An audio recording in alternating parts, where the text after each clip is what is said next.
Welcome Toonfans to Toonhounds, your fortnightly foray into all things animated. I'm Rich, and with me, as always, is the morph to my Jim, the goon to my Goon. Why is Gale. his name Goon? Kale? I don't know. Kale. It's Spiffsy. Hello. Yeah. What are we talking about today? What's the topic? Space Toons, Space. essentially. The It's all final around frontier. It's all around us. We're in it. We're above it. We're below it. We're side to side of it. Before we reveal, you know what cartoons we're doing because you've listened to the show before. But Spivsy, could you read a short paragraph I've prepared about the films? We are watching a badly received animated space-themed adventure movie from the early 2000s, starring an A-list actor who went on to bigger things as the lead protagonist. The main character is a trauma-filled rebel with an attitude problem who books authority because of his unresolved issues relating to his father. He's incredibly unhappy with his lot in life, but he's a mechanical genius who can fix machines. When the home he shares with his parental figure is destroyed by aliens, he finds out he is in possession of a map that would lead to something valuable. Bad guys show up to force his hand and send him away from the life he has been railing against. He joins a crew of misfits with a surrogate father figure, a gung-ho female, and an absent-minded nerd on a spaceship. The mission is jeopardised by the fact that certain treacherous crew members are in it for money and want to sell out our protagonist. At the last minute, the leader of the betrayal has a change of heart and helps save the mission. The film is a coming-of-age story and makes the hero realise his self-worth, and the story ends with the status quo re-established, but the character is happy with his place in it. The film has since received a cult following and introduced new animation techniques that were badly meshed, and with a soundtrack with artists from the 90s and early 2000s. Which film did you describe there? We described Treasure Planet and Titan A.E. They're the same movie. They're the same movie. We'll talk about both of them, but we decided about half an hour ago to do things a little differently, didn't we? Yeah, sometimes we like to do things a little differently. So what are we going to do? Please tell the audience. We've got a list of topics, categories, awards that we are going to go through and decide which one did it better. Yeah. Because these are, without hyperbole, exactly the same. In all the things that make them a story, exactly the same movie. Yeah, it's weird. One I would say is better than the other because it adds a little bit more. Yeah. But, these films did terribly at the cinema. Yeah. And they have since become sort of like a little bit revered and seen as cult classics for some reason. I can only imagine it's because these movies came out when people were children. Yeah, I mean, I didn't watch Treasure Planet until I was a little bit older. I watched Titan A.E. and I do have a little bit of a love for it because I watched it when I was young, and it was like, it's one of those sort of like, oh, they're not just catering to kids with this one, which was quite good. Yeah. What were the budgets on these? Treasure Planet had a budget of 140 million and Titan A.E. had a budget of 75 to 90. That's that tracks. That makes sense. Yeah. Because when the 3D stuff happens in Titan A.E., it's like, Jesus Christ, it looks like Reboot. Yeah, it does. So Treasure Planet is the most expensive traditionally animated film of all time. Is it traditionally animated? I would say no. I think it's on the cusp because half of the characters are 3D. Yeah, so this is one of the things that I think is one of the main differences. Titan A.E. uses CGI, and Treasure Planet uses 3D modelling technology. Yeah. And I think that's the main difference. One meshes a lot better than the other. Let's just say that. Yeah, definitely. Right. So, do we need to talk about right? Okay. So let's just say one is Titan A.E. is a Don Bluth production. Sure is. Don Bluth, I think. Is this our fourth Don Bluth that we've watched? Oh God, probably. Because we've done. We did Fievel. We did American Tail. Yeah. We did. Did we do American Tail? Yeah, it was one of the first ones we did. I think it was like episode 2 or something. We talked about it a little bit. We did Don Bluth. We did All Dogs Go to Heaven. We did All Dogs Go to Heaven. We did Anastasia. So yeah, this is our fourth one. Wow. So yeah, this is completely after his time with Disney. Written by Ben Edlund, John August, and Joss Whedon. I didn't know that before I watched it. No, I didn't either. Starring Matt Damon, Bill Pullman, John Leguizamo, which he's almost unrecognisable. Nathan Lane. Who does he play? I don't remember. Goon. He's Goon. Wow. Yeah. Jeez. Nathan Lane. I never know how to say Garofalo's name. Janine. I think it's Janine. It might not be. It's weird. It's a weird spelling. And Drew Barrymore. Yeah. And then you've got on Titan A.E., it's a John Musker, Ron Clements joint. Like that's Treasure Planet is. You've already done Treasure Planet. Yeah, sorry. Yeah. What did I say? Titan A.E. Did I say Titan A.E.? Yeah. Well, there you go. That describes exactly how similar these two are. Then you've got Joseph Gordon-Levitt, Emma Thompson, David Hyde Pierce, Martin Short in possibly one of his most annoying roles he's ever done. Roscoe Lee Brown, who is in it for a criminally short amount of time. Yep. And yeah, Brian Murray. Yeah. Okay. Well, let's talk about. Go through. Should we go through the list in an organic order, or just in the order that we've got them written down? Let's go in the order that we've got them written down because I don't want to have to jump around, try and think. Yeah. Let's talk about our protagonists. Our protagonists are Jim Ladd and Kale. Yeah, Jim Hawkins and Kale. Kaleman. He does have a name. Kale. Stop. Tucker. Tucker. That's this. We're going to get into this later on, but if we're going to talk, I've got to talk like organically about it. Yeah. Why is it set in the 31st century if everything looks exactly the same? Like, it's the year 3067 and Colorado still exists and everybody's still wearing jeans. And they've got 90s haircuts. Jeans are eternal. Yeah. It's like everything's cyclical.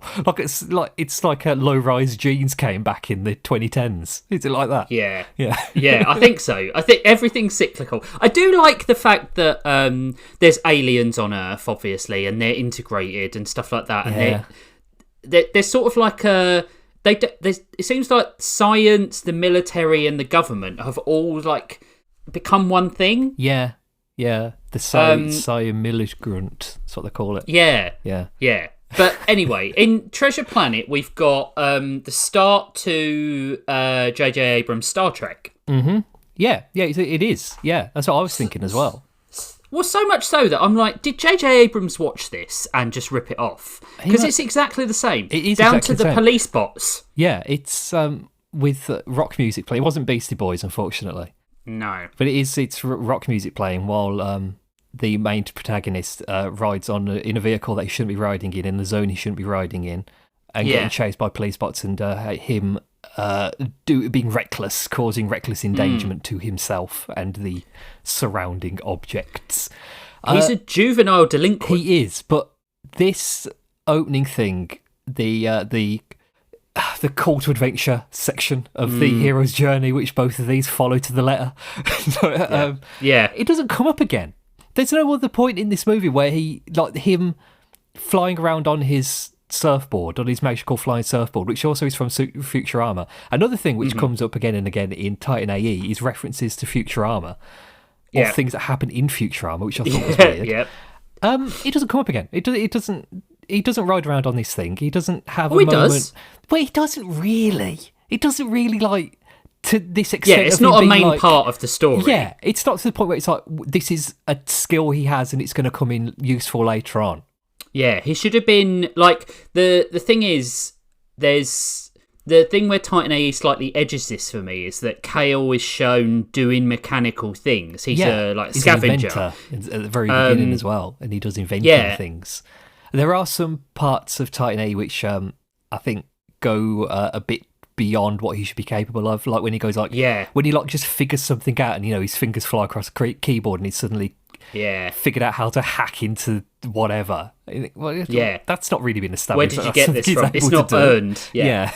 It's Jim's sort of sort of entrance into the Treasure Planet story is I'm a rebel. Yeah. I'm obsessed with space for some reason. I think probably because my dad left when I was little, so I think like I'm going to be able to go and find him. Yeah, he read one book when he was 6. Yeah, and he's still reading that book. Absolutely guaranteed. That was one of the best bits of the film for me. The 3D book with the we should have put opening on the list because all right, we'll do that. The openings. I'm going to do it now. I'm going to stick it on. The openings to both are good. Yeah, I like the openings to both of them, but similarly with both of them, they don't quite stick the landing with it. Like the opening's good, and then it just like plummets a bit, and it's never quite as good as the opening until the very end of the movie. So let's talk about Jim and Kale. Jim lad. So Jimbo. Jim is for me, incredibly surface level. He's incredibly bland. There's not much to him. No, there's not. He feels like just the most milquetoast Disney protagonist that you can think of. He's conventionally attractive for the time period. Yeah. He's a bit goofy, he's a bit aloof, he's a bit smarmy. But none of those character traits come through in his actions as much as they come through in the way he is portrayed. It's like absolutely they just say this is who he is immediately. Yeah, it's just deal with the it. Character version of tell, don't show. Yeah. Whereas Kale is the most evil-looking movie protagonist I've ever seen. Every frame he's in, he looks like a criminal. It's so funny. You sent a few cells, paused, and he does look evil. He just looks really mean in everything. He looks like... I think the reason I like Kale a bit more is because he actually does... he doesn't go on much of a journey. Yeah. And it feels rushed because it was they had to do it in an hour and a half. So this film needed one more scene, right? Where he was where he saved the cat. Yes. He needed a sort of an interaction with human colonists where he actually felt something for them, because that comes a bit too late for me. Yeah. But Kale does go on a journey of I don't care to I care. Mm-hmm. Whereas Jim goes on a journey of juvenile delinquent to slightly less juvenile delinquent. Yeah, he goes from a journey of juvenile delinquent to narc at the very end of the movie. Yeah, he joins the Navy. Yeah. And I was like, where did that come from? Yeah, he never desired to join it. No. The Navy aren't even in the movie. No, but he joins the Navy for some reason. How does the Navy even work with an intergalactic force? I have no idea. So basically, he's just a cop, right? He is, That must be the only way it... Jim Hawkins scores quite low on the scale for me. I think I'd give him a 5. Yeah, I'll go. I don't like him. I think I'm going to give him a 4. I think he's a bad protagonist. I don't think he's a good character. He's just boring. He's got nothing to him. Well, that's why we're not saying anything about him either. I think the real redeeming qualities are how he treats Morph. Yes. Yeah, he's a good lad. He's a nice boy. That's about it. I liked. But it's not interesting. Yeah, he's just not a very interesting character. I think the voice acting for Jim is better than the voice acting for Kale, but I think that's going to be a recurring theme with Titan A.E.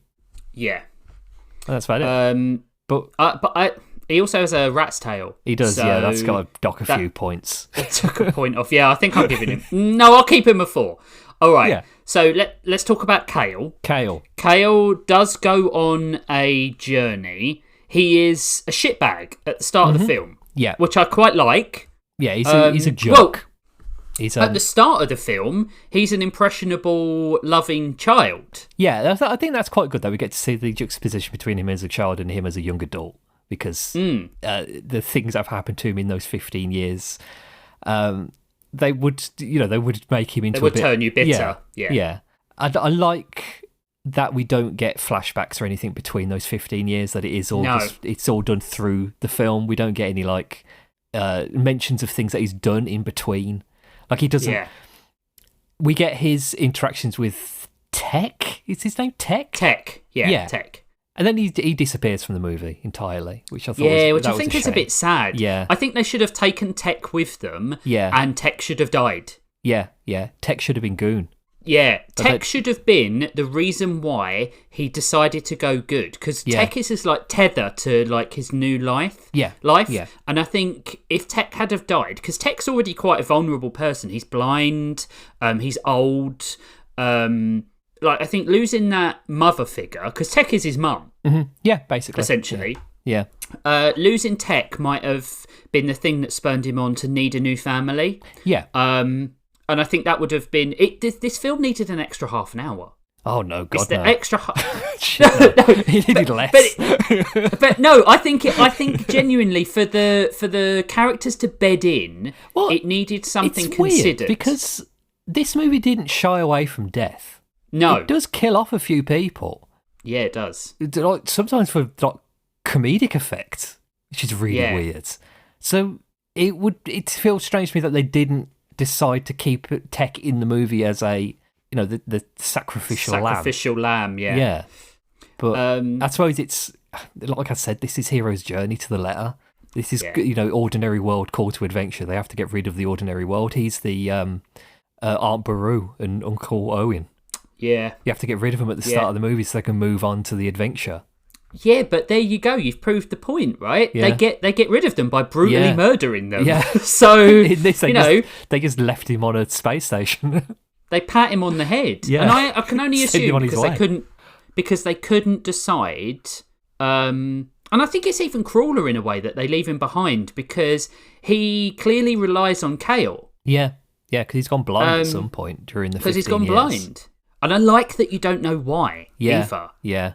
But Kale goes from kid who loves his dad to he's 20, isn't he? 20-year-old guy who resents humanity and their weakness and his dad for not coming back like he promised. Yeah. And then... But at the same time, he resents all alien life because they're a bit racist. Yeah.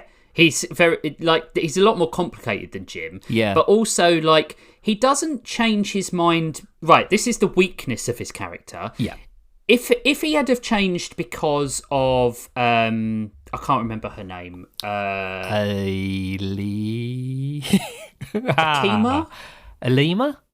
Is it Akima? Akima? I don't remember. Let me have a look. Akima Kunimoto. Akima Kunimoto. Okay. Yeah, it's unfortunately voiced by Drew Barrymore rather than anyone Asian. Yeah. The voice. Which Jesus really... Christ, the voice acting. How did this win an award? Yeah. I don't know.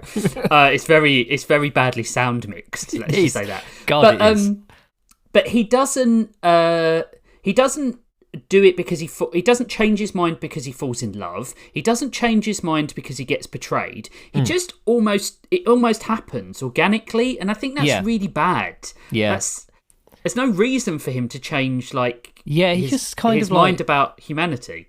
He's just like going through the motions throughout the entire film. He just goes places and does what people tell him to. Which is a bit similar to Jim as well, because they both have that aspect of being pushed along on their journey rather than actively being engaged in it. Yeah, they don't Yeah, they both have the their involvement in the adventure isn't anything to do with them as a person. It's more the circumstances and situation that they find themselves in. Right, so let's compare this to the classic hero story that is Star Wars, right? Yeah. New Hope. Yeah. Luke is propelled along a little bit, but he makes a choice to go, a really clear choice to go.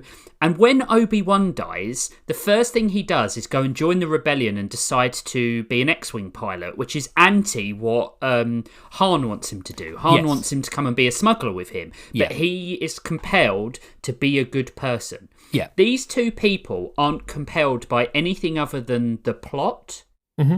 Yeah, they're not. Yeah. Well, I would say Kale is for the first half. First half of the movie, he's compelled to be a shitbag because of his experience, right? Yeah. He grows bitter, and then the moment Curso comes into it, he is then pulled along by Curso. Yes. Because Curso acts as both Obi-Wan and Han Solo. Which he's his mentor. Yeah. Yeah. But I think like Kale's journey stops halfway through the movie. And it's why I can't give him anything more than a 7. Yeah, I agree. Yeah. It's I'd like him to have a bit more agency in his actions. It feels like when at the start of the movie he's a rough and tumble ragamuffin. He's having fights with people, and that doesn't really come back again for the rest of the film. No. Like I expect there to be more of a when the heel turn moment happens at the halfway point. He's so placid about it. Like he's not. Yeah. I don't get any emotion from him either way. Like I don't know if he's upset or anything, because already his like relationship with Curso is really surface level. He lets him sit in the driver's seat for a while like he's a 7-year-old, and that's about it. Yeah. But this is why I think this film needs to be slightly longer. Can you imagine if they had... Right, so Curso at no point says to him, like, do you not remember me? I worked with your dad. Yeah. And, like, your dad was the best hope for... You know, we were great friends. He was a great pilot. I chopped his legs off. That sort of stuff. But, like, then it would give him a reason to trust him, and he could be a dad to him. Like, the one of the best things about Treasure Planet is the way... I can't remember what his name is. Silver. He's not called Long John Silver, is he? No, it's but not. Silver. Silver manipulates Jim, and then falls in love with him essentially, like in a paternal way. In a paternal way. Yeah, which is very similar to the book. I haven't read Treasure Planet in like 20 years, but. Treasure Island, you mean? Treasure Island. one of the only things I really remember from the novelisation of Treasure Planet. I read the novelisation. Yeah, it was a picture book. One of the only things I remember from it is that the majority of the book is just Long John Silver talking to Jim Hawkins about life, and then they love each other. They are very paternal to one another, which is It's a weird thing to read from a book from like the 1800s, because usually people hate their kids like in books. It was always you're being sent away somewhere. I remember as a kid, like when the first time I read it, really loving Treasure Island and thinking like this is book, like it is good in a way that it's held up in a way that like things like Moby Dick haven't. Yeah, they've become cliche. Moby Dick is just boring. Yeah, I couldn't finish it. It was too much. I'm gonna give Kale a 7. What do you think? I'm gonna give him I'll give him a 7 because 7. Yeah, I think 3 points docked off for the fact that nothing changes to him. Yeah, he becomes a non-character halfway through the film. Yeah, and he does look really funny when he's got his evil face. He's angry. It's so weird. I don't know what it is, but I think it's like he's got sort of eyeliner going on. It's also the lines coming down from the nose to the edges of the mouth. And they work with Curso because it gives him a sort of rough, old, but also slightly, like battle-worn visage. Yeah. And with Kale, you want him to be fresh-faced. But he looks like he's 30 rather than 20. I think that's it. Yeah. I think like stupid instinct hair. the classic scene that would have made it work a little bit more for me is if when what's her face? Oh shit! What is her name? I've forgotten as well. Akima. When Akima is hurt, if she had have been like, well, there's no way we can do it now. If her conviction had have been tested, and he'd been the one who said, no, we've got to do it, and she's like, why? And he's like, I don't know. I can't let my dad's legacy. Which is the thing that Curso should have been pumping into him from the start. Like, it's your dad's legacy and stuff like that. It's the legacy of the human race. He sacrificed everything. And Kale been like, no, now we've got to do it because this guy's going to pervert that legacy. Yes. That would have been the thing that would have been the only thing that needed. It just needed a line of him having some kind of agency in his plot. Yeah. Yeah. Because he does the agency because he builds he fixes the ship. Yeah, but even when he's doing that, it feels more like he's doing it out of obligation rather than to save humanity. Yeah. Feels like he's doing it because he wants to catch up with Curso and prove him wrong rather than do something valiant. And that's not. Did you just write Akima so we remembered? Yeah. So, all right, let's move on to the actual father figure. Yeah, the biological father figure. Treasure Planet, for me, it's a one. Like, there's no... I give it a 0. There isn't one. Yeah, there's absolutely... did you say you were going to give it a 0? I'm going to give it a 0. He doesn't exist. He was born in a lab. There's no father. He doesn't have a father. He doesn't have a face. No. He is... You're not told anything about him barring montage. Yeah, a montage too. The Goo Goo dolls. Yeah. That takes a point off. It should be a -1. But also, like... It's told in a montage halfway through the film. Yeah. It's so weird.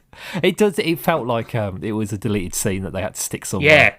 Yeah, like we've got to mention his dad. We forgot forgot. about that. Like, quickly put it in that montage. See if the Goo Goo dolls are available. They're not doing anything. Whereas they want us to know who he is. We've got to put him in the movie. I quite liked Kale's father. Yeah, I did as well. I think he was a nice Ron lad. Perlman. Yeah. Ron Perlman. Great voice. Saviour of humanity. But also, like, really good in the narration where I was like, Ron Perlman's got range. Like, he's got a range that we don't really get to see very often. Yeah, he was doing his Fallout 3 voice. Yeah, absolutely. Yeah. And he comes back at the end via a message. Yeah, it was nice. To give him some sort of closure. Yeah, it was good to have that. It was the closed loop of... Yeah. Yeah, it was the Kal-El of the movie. Absolutely. Yeah. What are you going to give it? I'm going to give the father in this one... I'm going to give it an 8, because I think he was cool. Yeah, me too. I think he was a cool character. But also, like, there's some really touching stuff where he's like... Curso is trying to get... At the beginning of the film, Curso is trying to hurry him up, Sam Tucker. And Sam's like, just wait, I'm talking to my son. This is the last time I'm going to talk to him. And he knows it is, and he promises he'll try and find him, but he is absolutely not committing to anything, because he knows the chances of him finding him in the galaxy are very slim. Yes, yeah. I'm glad they didn't show his corpse.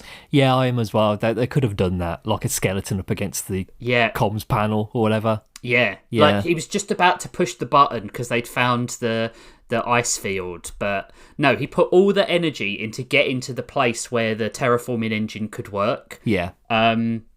Let's do the mother figure. I like the mom in Treasure Planet. I think she's a nice character. I do as well. Yeah, I do. I like that she's supportive in what he's doing. Like he's a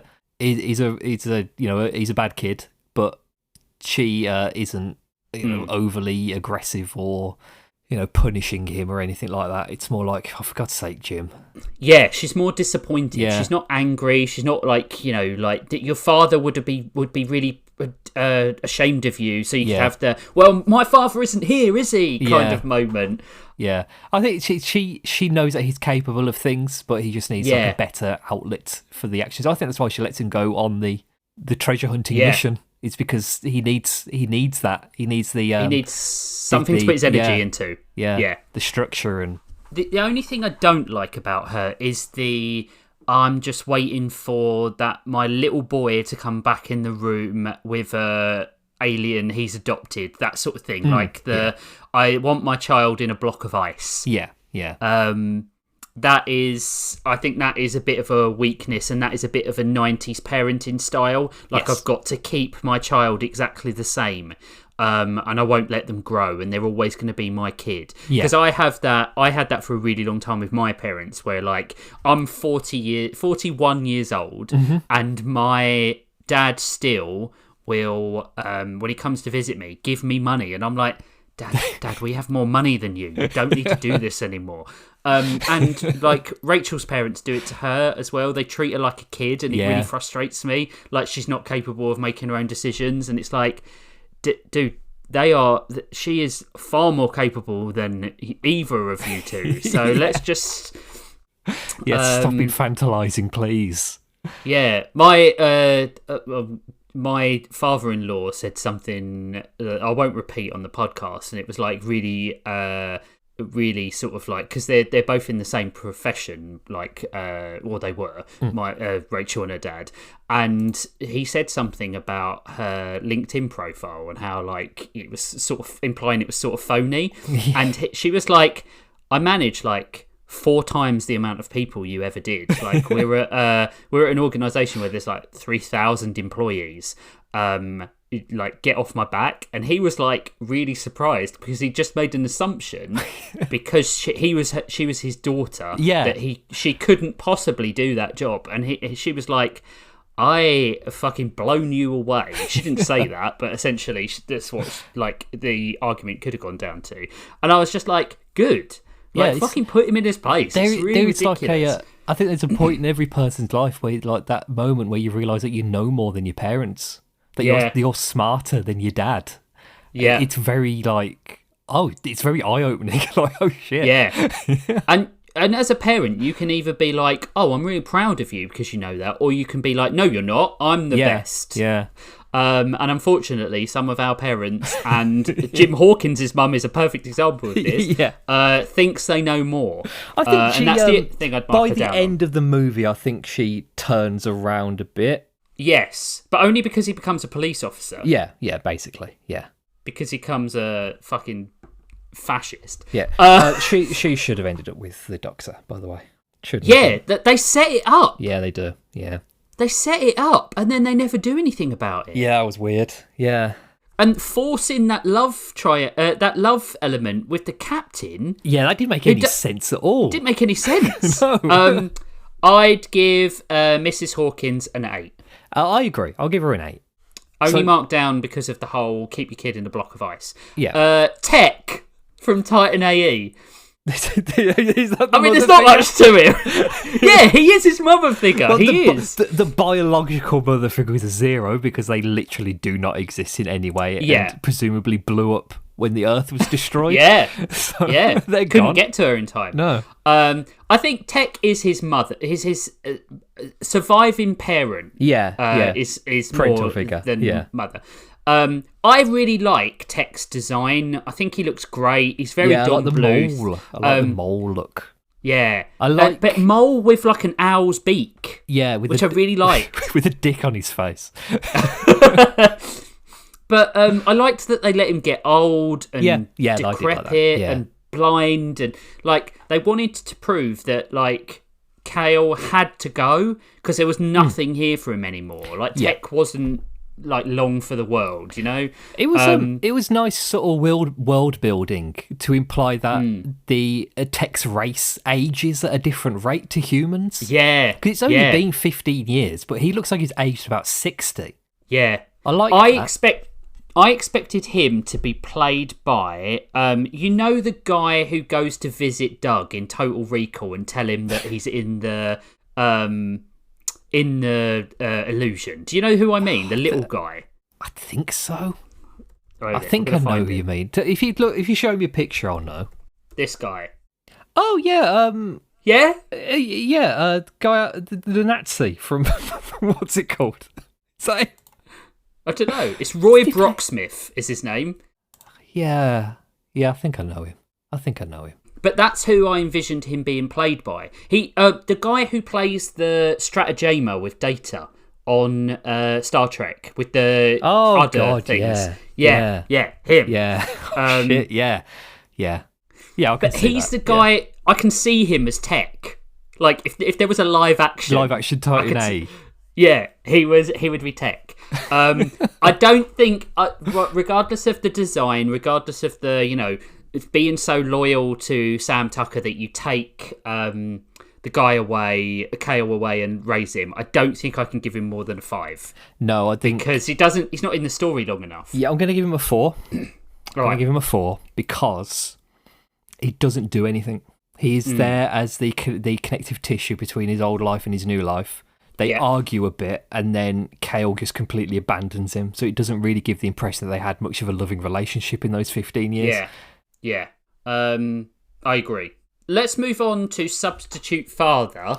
I think this is where Treasure Planet is its best. I'm just going to get the wiki page open for Treasure Planet because I can't keep calling him Long John Silver when that's not his name. It's and I can't remember what he's actually called in the movie. Wait a minute. It is John Silver. It's John just John Silver. Yeah, okay. So, I would say that the big problem with the Substitute Father and the heel turn in Treasure Planet is that they show it right off the bat. Yes, that it's accurate to the source material at least. Yep. Because it is not subtle at all in the book. No. But I like John Silver. I think he's fine. He's very good. I don't like his accent. I don't think the accent works in the context of the movie with like the world building and everything. I think it would have been that the kids. It should have been Brendan Gleeson. Yeah. They should have. I mean, they should have gotten somebody who's actually Irish to play somebody with an Irish accent, because it does drop a couple of times when he gets angry. The South African accent of the actual voice actor comes out. But if we're like comparing it in like a 3-way way, compared to the book, giving him cyborg enhancements completely invalidates the entire disability the disability element. angle. Like, because in the book, he is it's meant to be that he is incapable of the things that we're supposed to think he's capable of. Yeah. Like the limp, and he's got one eye, and he's meant to be like, he's in the kitchens because it's implied he was like a really strong person in the past, but now he is, because of his injuries, he's been demoted down to the kitchens. Yeah, and that is because part it's of supposed to make Jim doubt it. Yeah, doubt what he knows. It's also part of his backstory and why he's doing the things that he's doing. Is that the naval forces have pushed him down to this level, and he wants to rise back up to the point that he was in the past. But if you give him like superpowers, that completely ruins that. Like, well, also, like, from what I remember of the book, Long John Silver is painted as this harsh but fair person who, like you say, has been on a decline. He's not resentful about it. He wants to make Jim a better pirate. Or a better person. Better person. And he's like teaching him, and he's got some sort of bitterness in him. But in this one, John Silver, the cyborg, is quite cruel at times. Yeah. And also, Jim is already capable of everything at the start of the movie, which I think is an issue, because Jim Hawkins is a child. He's meant to be like 12 or 13 when he goes on the ship, and it's his coming of age. But if you have the Jim Hawkins character be like a 19-year-old, the coming of age is past. Like, he's come of age. He knows who he is at this point. It's strange. It's like I think because of those changes in like the characterization of the ages and like when the film is taking place, his relationship with Silver feels less like a father figure and more like a mentor figure. Yeah. Which I think there is a difference between those two things. Yeah, I do agree. I think I like his relationship with Jim. Yeah. I think the fact that it is based on a source material slightly compromises it a little bit. But I agree about the cyborg. And the thing that ruins him as a character for me is, because I do like his heel turn and then back heel turn, which I don't like about Curso, which feels really forced. Yeah, it does. But the fact that they show him off the bat is really, really terrible. Yeah. It's like in a book, sometimes you have to feed a little bit into the, is it, isn't it? But they show his silhouette, they show his bionic eye. It's really obviously John Silver who is the villain of the piece. And when it comes later on in the film in Treasure Planet, it's not a surprise at all. Yeah, because one of the major changes is that they don't do the black spot. It's not a thing in this. And instead, Billy Bones says, "Beware the cyborg." And then the first character he meets is a cyborg. And he says, "I was told to beware cyborgs." And he says, "Oh, no, there's a lot of cyborgs around. It's probably not me." And then it's like, yeah, you're right. Yeah. All right. Well, even when he says to him, like, have you ever been to Montressa? Because some pirates burnt down my mum's business. He's like, no, I don't think I've ever been to Montressa. I've never even heard of planets. Can you go into space to other planets? I didn't know. It's really bad. It's the worst kept secret. The worst kept secret. It's such a poorly kept secret. They shouldn't have bothered. Just don't mention the secret. But I like him as a character. Yeah. But I don't like his journey of it. Yeah. So I think for me it's a 7. 6. Yeah. Curso dressed as Ben 10 throughout the entire film. Yep. I do like his design, like his face and stuff like that. His haircut. He's got the best haircut in the film. I like that he's got that little patch of grey on his beard. Yeah. Because I've got that, and it made me feel like, I've got some representation there. Me too. A random one strip of grey in the beard. And it goes like fishing wire rather than hair. It's really hard. Like, I try and remember the first time I watched it. I was actually surprised by his heel turn. Mm-hmm. I was, because this was the first time I watched it, so I was surprised. Right, okay. Yeah. I did. I expected the other guy, the Creed, whatever his name was. I expected him to turn because he looks evil, and I thought, yeah, it's a Don Bluth movie. He looks like a rat man. Of course, he's going to turn. Preed. He's a fruit bat, apparently. Yeah, apparently. Based on a fruit bat. He's the only other person who could have done the heel turn. Yeah, but Curso, he comes aboard the space station to save Kale. I like that he's like, okay, well, if you don't need me, I'll untie these people that were coming to get you. That was good. Yeah, I really did enjoy that. And I like when Kale went back to Tech, he was like, you wouldn't believe this douchebag I met. And the guy sits down and he's like, hi Tech, how you doing? Yeah. That was good. The moment they got on the ship, he didn't feel like a captain anymore. He didn't feel like an interesting character. No, yeah, he got replaced by everybody else for like the majority of the film, and then he had his heel turn moment. It felt like he was a forgotten character for most of it. He'd been replaced by the really, really bad love triangles going on the ship, like the constant introductions to new characters on the ship, who always felt like the same character. They were especially Stith and Preed. Yeah, like I was like, what's the point of this character? Yeah. That's the thing that both of them share as well. Like the additional characters, they really poorly handled the other characters. Yeah. Like the I can't remember what he's actually called in Treasure Planet, but the Izzy Hands character who shows up, looks evil, is evil, does something evil, and then dies. What's he called? Scroop or something? I don't remember. Scroop, yeah. Oh, is it really? The spider. Scroop. Yeah. Israel Hands, that's it. Yeah. It's Izzy Hands, yeah. The thing is, I really like Curso for half the film. Yeah. Again. Yeah. Yeah, I think he's fine as a mentor figure to begin with, because he's a bit like, he's not letting Kale get away with any of his bullshit. Because he's doing, he's like, I don't want to be a hero. I know I've got a map on my hand, but why should I have to do any of this?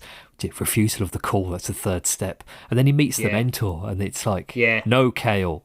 You have to do this. And he goes, yeah, right, yeah, you're right, I do. I like Curso up until just after where they're chasing the Wake Angels, when he's teaching him how to fly the ship and stuff like that. Yeah. Because for then it's like, oh, he's kind and he's trying to... But there's no... What would have made Curso better is the telling him about his dad.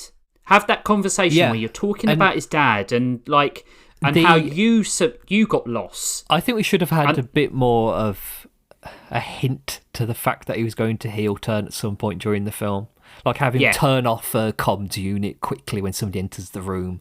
A flash of blue light when he goes in or something like that. Instead of it being, I'm on a video call with you. I'm evil. We're going to take over the planet. I'm going to kill all of my crew. Oh, you were standing right outside the door? Oh, no.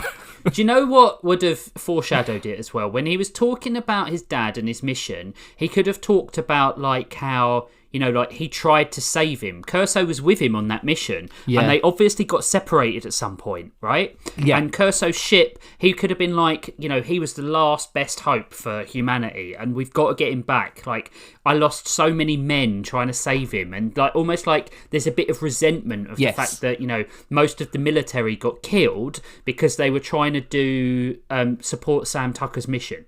And then you would have had a reason for the turn. Like, there's almost a bit of resentment. Like, he resents Sam because, like, Sam was lauded as this genius, but then he fucked everything up and he lost the ship. Yeah. It would have been a bit better. It needed something, because the way they did it, it was just, this is how it is. He's a baddie now. Yeah. For the reason that I like him at the beginning of the film, and he's like a sort of mix of Obi-Wan and Han, I'll give him a 6. Yeah, I'm going to give him I'll give him a 6 as well, because he starts off fine and then he goes downhill a bit. His double agent heel turn at the very end, his heel turn. It comes out of nowhere. It's really bad. It's just like, I think I've had a thought about it in the 6 minutes since we had a fight, and you're right. Aliens are evil. Let's kill them all. Do you know what?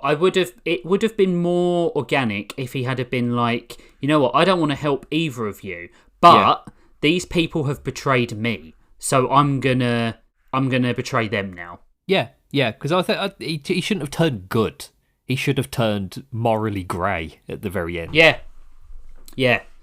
There is an element of that, but it's not handled very well. Yeah, I would say, and that's why I can only give him a 6. Yeah. All right, let's move on to best. Do you know what? Weirdly, doing it like this, we've got much more to say about these films. Than I know, right? Would. Yeah.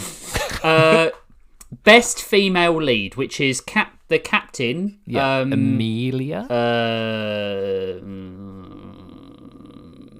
Captain Amelia. So she's a cat. There you go. Yeah. There's her personality. Yeah, or she's a cat. There is what's her face? Drew Barrymore, Akima Kunimoto. She's the pilot, and she is a love interest, which is really weird because that comes completely out of left field.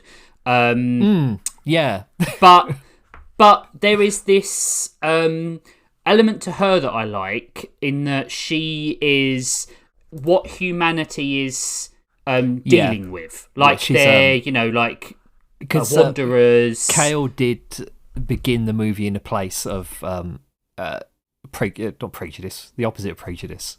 A good thing happening to him in a good situation. I can't think what the word is. He's in a good place to begin at the film. Yeah. His dad's like the head of the military or whatever. His dad's a war hero, and he gets to be on one of the ships escaping the planet. He's like, we don't see the underbelly of humanity at the beginning of the film. And he's in a place of privilege. Privilege, that's the word I was thinking of, not prejudice. Yeah. Whereas Akima is in a bad place. She's she's like the people hidden underground, basically, pushed to the sidelines. We don't want to think about them people. Yeah, they're nomads. The issue is, none of that is shown in the film in a good way. No. It's just... No. This is her backstory. None of her backstory has changed her as a character, as far as we know. Like, she doesn't seem like angry at anybody else. She doesn't feel... There's no like resentment or anything. It's just, I was born a raider. I lived on raider colonies. Sometimes the aliens are a bit racist to us, but whatever. I'm here now, somehow, on this mission. We're not going to explain why I'm on this mission or how I got here. It's just, I was a raider, and now I'm here. And then they go to that raider port, and again, it's like, whatever. New Bangkok. It's fine. We live here. We're not angry. It suffers from. I think Titan A.E. has really big plans, really big lore, really big backstory, but then is really compromised by that 90-minute running time. Yeah. So, because like if I was writing Akima, I would have it that, she was underprivileged all her life, even on Earth, before it was blown up. Poor family, poor in the colonies, and she learnt to be a pilot so she could get away from it. But she is so tied to her backstory in that she is a constant nomad, like a wanderer. She doesn't have a home, that the Valkyrie is the only home she has.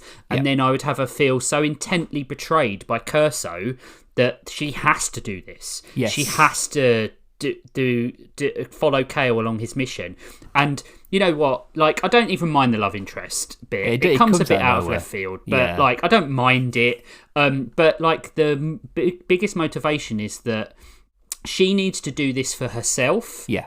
And that would have made her a much better character. At the moment, she's Drew Barrymore is not a good voice actor. No, she's not. No, she's not. None of them are in this.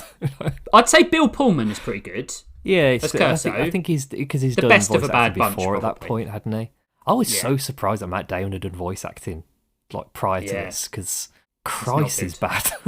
Yeah, it's one of the worst. It's almost like they couldn't see the animation. Yeah. Well, that's quite common, isn't it? But like, they weren't in the same room. You could tell they weren't in the same room. Oh, definitely. Yeah. He probably recorded half of his lines in the back of a cab on the way to the. It sounds like it. Yeah. Right. Let's talk about then Captain Amelia.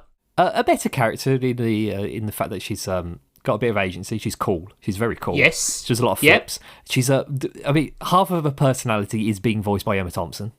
Yes, that's unfortunate. Which is unfortunate. But I think she's cool. I think she's... they did not need to pair her up with anyone. That was completely unnecessary because she's so portrayed as being like an independent person. Mm-hmm. She is so capable in her own job. Why did they need to give her a plot which was about her finding a husband? It's so weird. Especially Doppler. Who is of all people. Rubbish. Yeah. He's really problematic for me as a character. And not just because he's David Hyde Pierce. But like he's a naysayer, he's an idiot, he's the one who hires the crew, who gets them in trouble. It's weird because like the trappings of the character, I like Amelia more. But the actual character itself, I like Akima more. Yeah. Is it a 5 each? I think it's a 5 each, yeah. Oh, 5's along the board. 5's across. Right. Cute little critters. Now, this is going to be weird because Morph is great. Morph's great. And Goon is not. No. Is Goon a cute little critter? I think he's the critterist character. He's the most critterist, I suppose. Yeah. Morph is great and is one of those characters that's like, oh, this was introduced to the kids. However, I really do like it. I like his imitation. I like his his mockery of other characters. His not suringness, whether or not that's not a word. His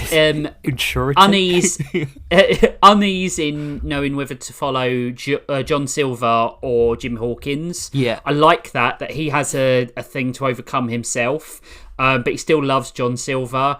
For me, he's one of the strongest bits in the film, so I'm going to give him an 8. Yeah, I'm going to give him I'll give him an 8 as well because I like Morph. I like the actual animation of Morph. It's so like goopy. It's really cool. Yeah, when he like turns into something, there's a nice little effect. Yeah, he's bubbly. Yeah, it's really cool. He looks like slime. Yeah, feels like slime. I loved it when he turned into tears. Yeah. That was so well animated.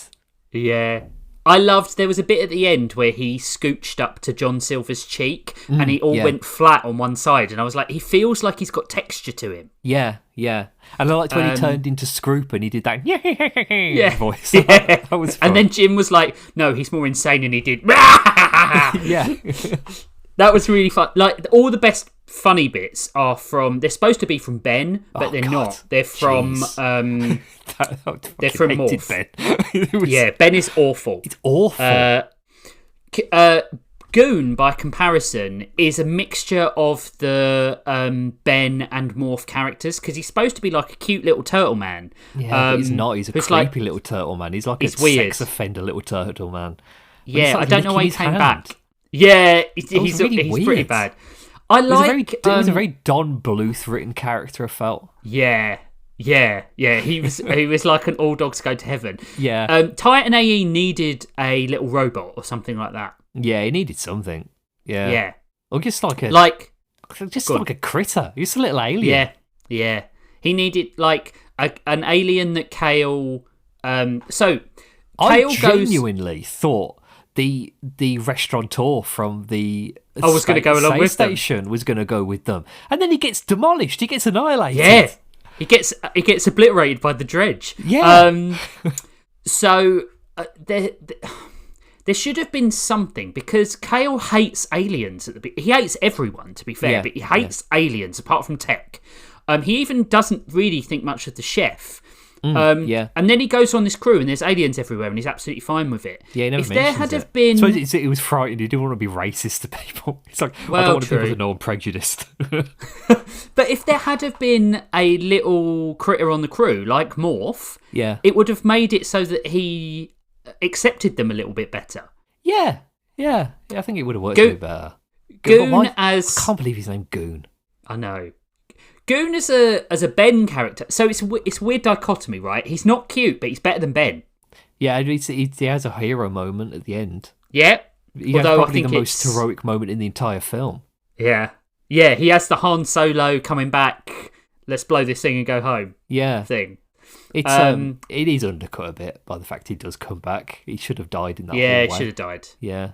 It should have been Stith. It should have been Janine Garofalo's character who got that hero moment. I can't wait to get to character design so we could talk about Stith. Jeez. Yeah, weird. I can only give Goon a 4. I don't even know if I can give him a 4. I really hated him. The moment he was on the screen, I just strongly disliked him. It was the fact I was watching with the subtitles on because the sound mixing was so bad and I couldn't hear what anybody was saying. Yeah. And so his rambling moments at the start of the movie where he's like, I need to log into this to delete the 6 system files and do the whatever. Yeah. When you can actually read what it is on the screen, it's a lot worse than when you can just hear what he's saying. Because it's like, he sounds like Crazy Frog. Yeah, I didn't like him. I did not like Goon. I don't like his name. 3? I don't like that he's named Goon. I don't like that he licked people's hands. No. I didn't like his costume design. No. I didn't like him. No. 2. 2, man. All right. I think this one is going to be a bit similar, right? Yeah. So, my problem with this is the next 2 categories we've got are crewmates and villains. They're basically Treasure Planet is both. It's both, yeah. Apart but from Titan Arrow, A.E. is I different. Get rid of him. Arrow was great. Arrow was like my favourite character in the movie, and then they kill him off. They kill him off, yeah. Yeah. So, crewmates. I would say the crewmates on the Treasure Planet are the captain. So, we've already mentioned the captain as female lead, but like, this is Doppler. For the crewmate / villain link for Treasure Planet. This is another one where stylizing it so much does not work for Treasure Island, because it's a surprise in Treasure Island because they just look like normal people on a boat, and then it's a surprise at the pirates. But if you have every single giant horrible spider, evil, look like a creature. So let's split it then. The crewmates can be the good characters and the villains can be the right. So the crewmates are Doppler, Amelia, Arrow, and Ben. Awful. We can't mention all Ben of them. Ben is terrible. The only one I liked is Amelia. Amelia and Arrow are great. Arrow is like I said, best character in the movie. Who's in it for 20 minutes. Doppler and Ben are problems awful for me with this film. I really didn't like them at all. Martin Short is funny in like, so if you watch the Three Amigos, great. If Martin Short's on his own, absolutely 100% not. I agree. It's not funny, and he's not funny as Ben. He's annoying. And also Doppler's annoying. You've got 2 annoying comedy played for comedy characters. I think this is one of the weakest parts of Treasure Planet. Yeah, I agree. Yeah, I thought the voice acting itself from David I. Pierce was pretty good. Yeah, he's very emotive, and he does good inflections on words. And when he's like, when he forgets the words for things and stumbles over them, it's done in a very believable way. He's a good voice actor. He's a good actor.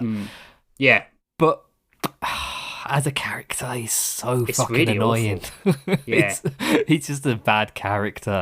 If you took it's Ben all the and jokes Doppler, that they give him that are like, we needed to give this to somebody, but it doesn't. I'm going to ask you a question. Work with if you took Ben and Doppler out of the film, would it make any difference? I don't think it would, because the Doppler character, does he even exist in Treasure Island? I don't really remember anybody like that. He's supposed to be Dr. Livesey, and I think like maybe a mix of him and Trelawney, the Squire. I suppose he's Trelawney, isn't he? Yeah. We're showing our literary knowledge here. I've seen Muppet Treasure Island. But Ben is. I think this is another one because the plot has supposed to be Ben so Gunn. I think because the plot has changed so much between Treasure Planet and Treasure Island, Jim has got enough agency in his actions at the beginning of the film to be able to do it himself. He doesn't need Doppler there to do it with him. Because it's not like it helps in any way. Because he's meant to be an astronomer, and he says, like, boy, that's the whatever nebula from whatever sector. And he goes, wow, you're right. And that could have just been Jim knowing that, because he knows stuff about space. Yeah. He didn't need that. You don't need him. No. You need him in the book because Jim isn't capable. Yeah, because he's a child. You've already proved him to be capable, so he does everything that Doppler and Ben do. Yeah, already, so they become useless. I thought David Hyde Pierce's voice acting was good. Yeah. I actually thought Martin Short's voice acting was good. Yeah, but he is given really bad lines. Yeah, he does manic character very well. I think this is a 3. I think this is one of the weakest. His support cast is awful, and Arrow, Roscoe Lee Brown, is one of the best voice actors of all time because he does the Kingpin in the animated Spider-Man cartoon as well. But he's in it for so short a time, so I think it's a 3. Yeah, I'm going to give it a 4 because I like Arrow enough to bump it up a bit. Fair enough. Yeah. The crewmates in Titan A.E. All terrible. You've got Stith, who barely has anything to do. Yeah. You've got... Yes. You've got... And the only other one is Preed? What did we decide his name was? Preed and Goon. Preed and Goon. And Akima. Preed is... So I like Akima Yeah. enough. I wish she was a bit better, but I like her enough. Stiff is pointless. Yes, and absolutely pointless. Preed is the villain. So I don't even think he can be classified here. So we're basing it largely on Stiff.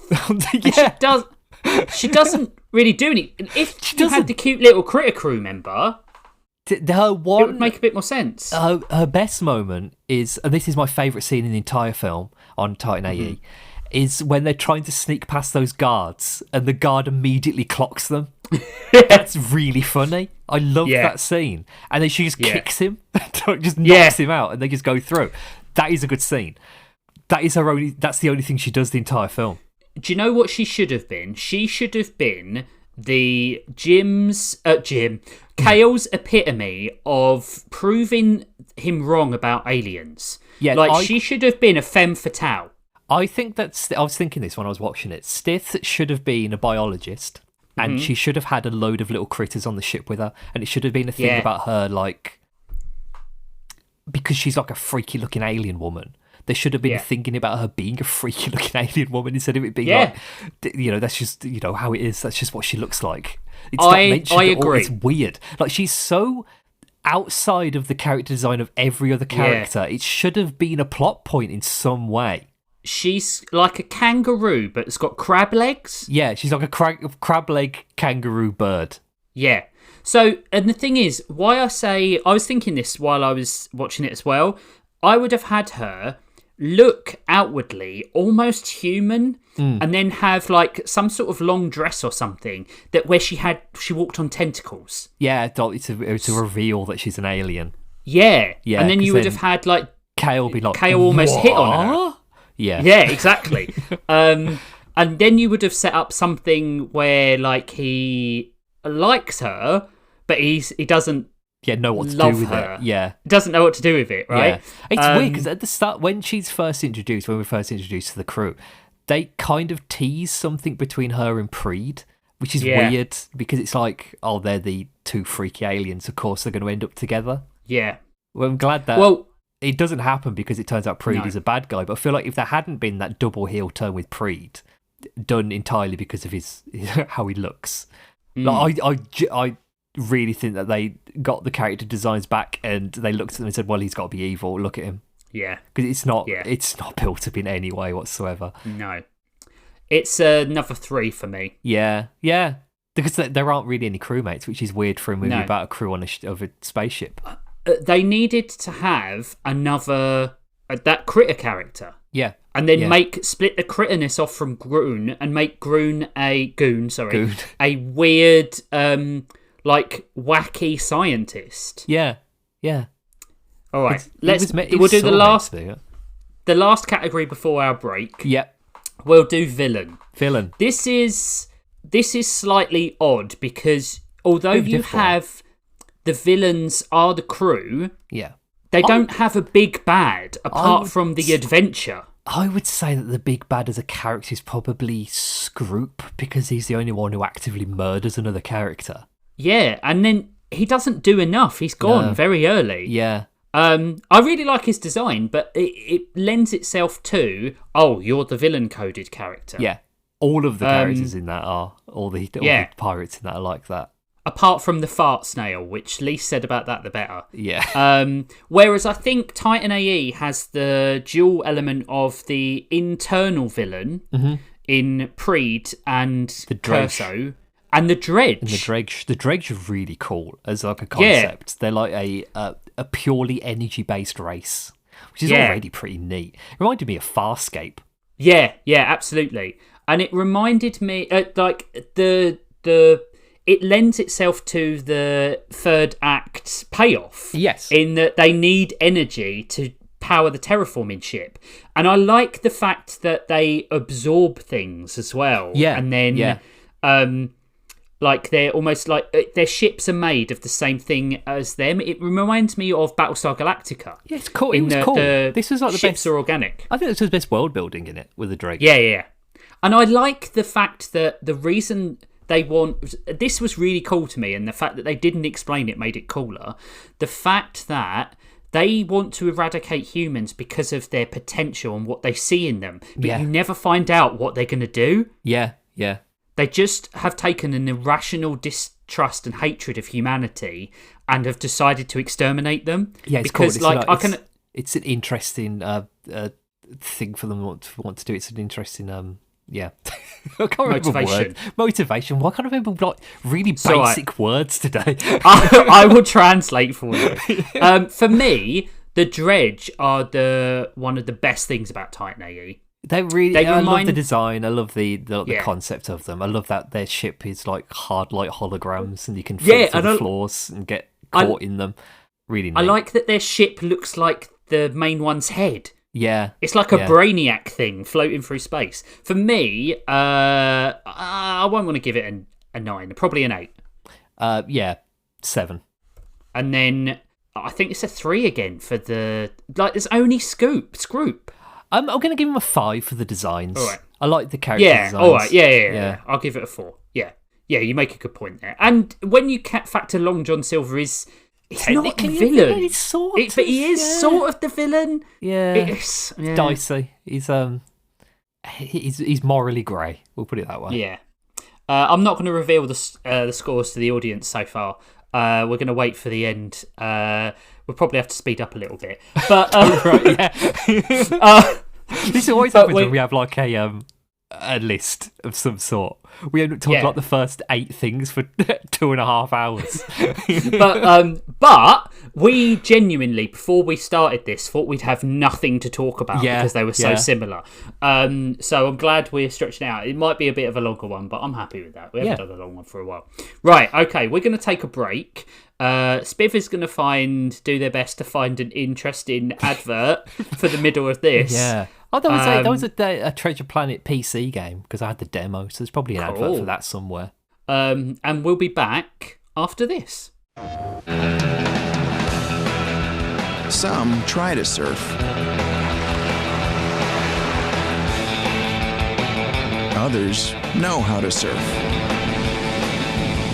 But few can solar surf.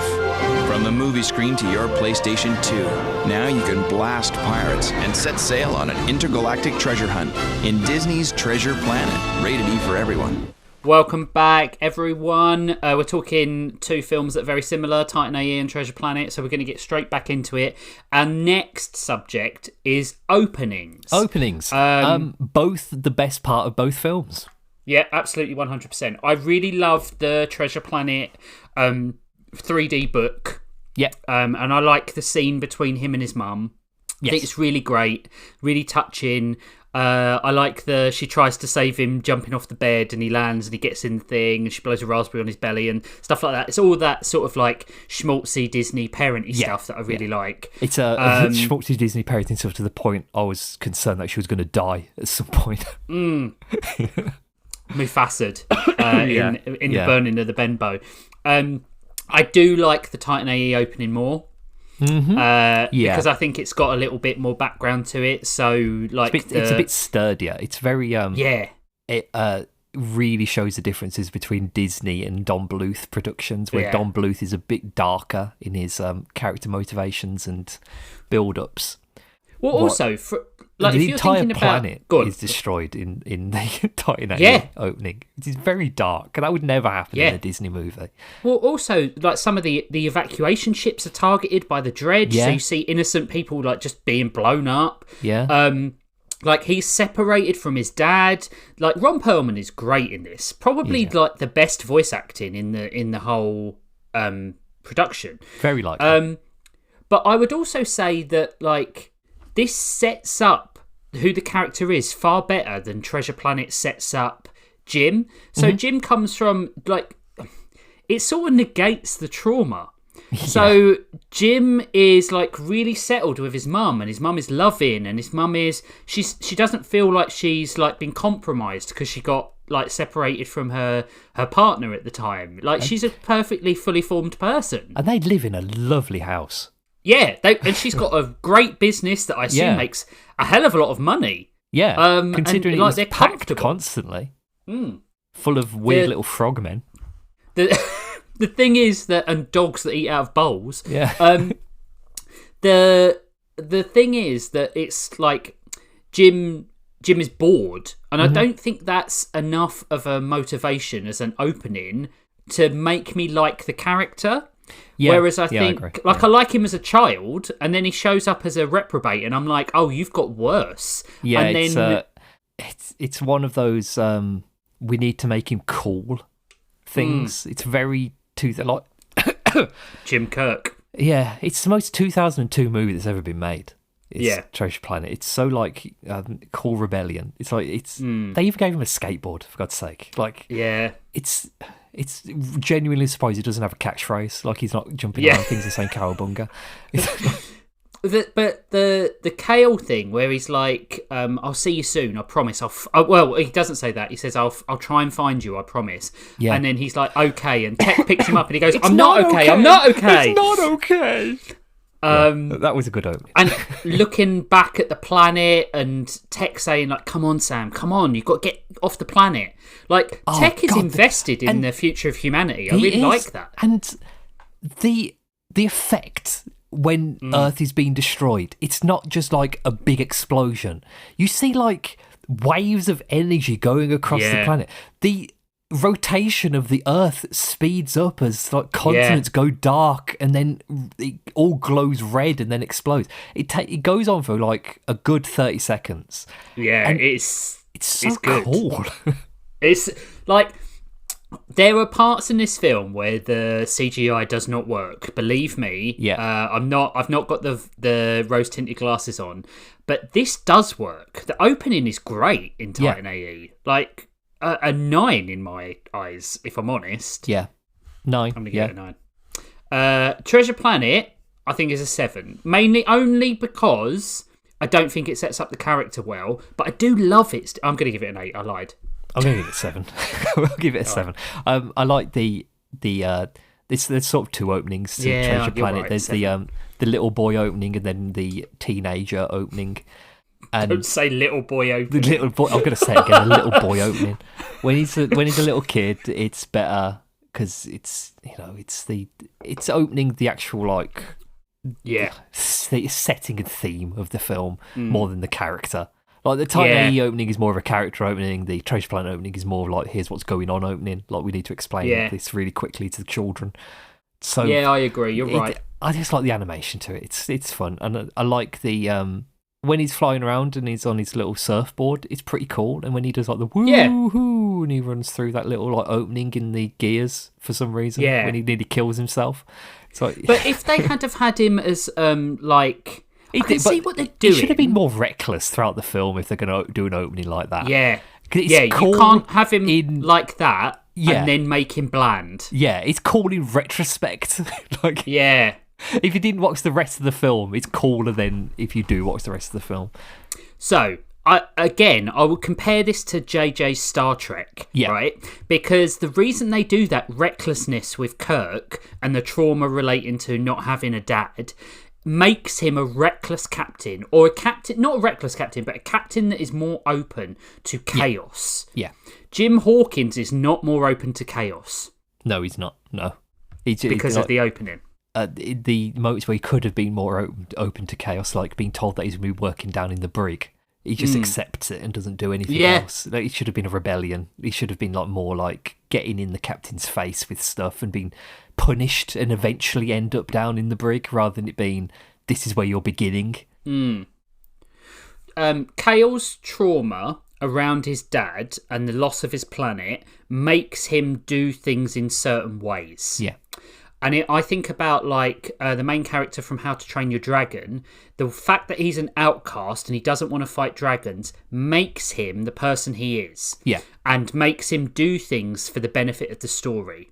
And that's how I compare them. Treasure Planet, Jim Hawkins does not do things because he is reckless. No. He does things because the story tells him to do things. Yeah. Yeah, he does everything in service of the plot. Yeah. Yeah. And that's a problem for me. Yeah. All right, animation.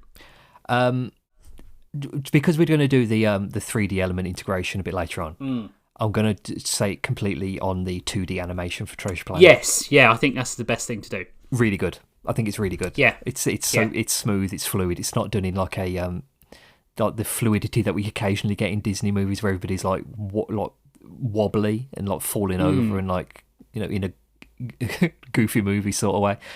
Yeah, I know what you mean. It's very it's structured more. It's a bit more rigid, but I think it works better with a less fantastical element to it. Yeah, because it is a sci-fi, but it's quite grounded as a sci-fi. Yeah, these could have been human characters rather than wacky aliens.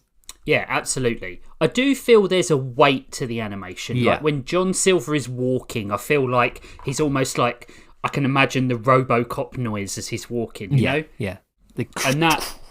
Yeah. Yeah. And like we've said about Morph as well, the animation surrounding Morph is really good. Really, really good. Yeah. I will talk about the character designs because I think that's the antithesis of this. But I do think they've really done well with the animation. Yeah. So I'd happily give it an 8. Yeah, same. Titan A.E. It's a Don Bluth movie. The animation is a bit shit. It looks cheap. It looks unfinished in a lot of places. I do like it though because of that. Like it's a weird thing. We both love Don Bluth, right? Yeah. There is as I was watching it, because of the integration with the CGI elements, I felt like at times I was watching like a playthrough of Dragon's Lair. Does that make sense? Yeah, I agree. Yeah, I got very Dragon's Lair vibes from it as well. Yeah. And in that way I like it, but I agree it's not as good as Treasure Planet. Yeah. Like, I knew what I was going for. I knew what I was getting into when I started watching this film, right? Yeah, yeah. Don Bluth movies, they're really good at animals. Really good at animating animals, and they're really good at animating children. Their child characters are usually a lot more expressive than their adult characters, because I think the Don Bluth character designs veer a bit too far past realism when they're trying to do adults. I agree. And it works to their detriment. Yeah, especially in the faces. It makes it look rotoscoped. Yeah. Which is something I do like, admittedly, but I feel like it when you're comparing the two, Treasure Planet wins, right? Yeah, yeah. I do like, because like Don Bluth is a master of hand-drawn animation. Yeah. There's no getting around that. I feel like he really does well with motion. Like when characters are moving around that setting, they feel like they're in that setting. But the facial expressions and the facial animation and making your character look evil when he's supposed to be your protagonist does take a few points off for me. Yes. So 6. I mean 6, yeah. I was going to say 6. Right, story in general. It's Treasure Island. It's a classic. Yeah. They're cheating by just doing Treasure Island. I think their attempts at integrating the sci-fi aspect did not work for it. I think it asks more questions than it answers.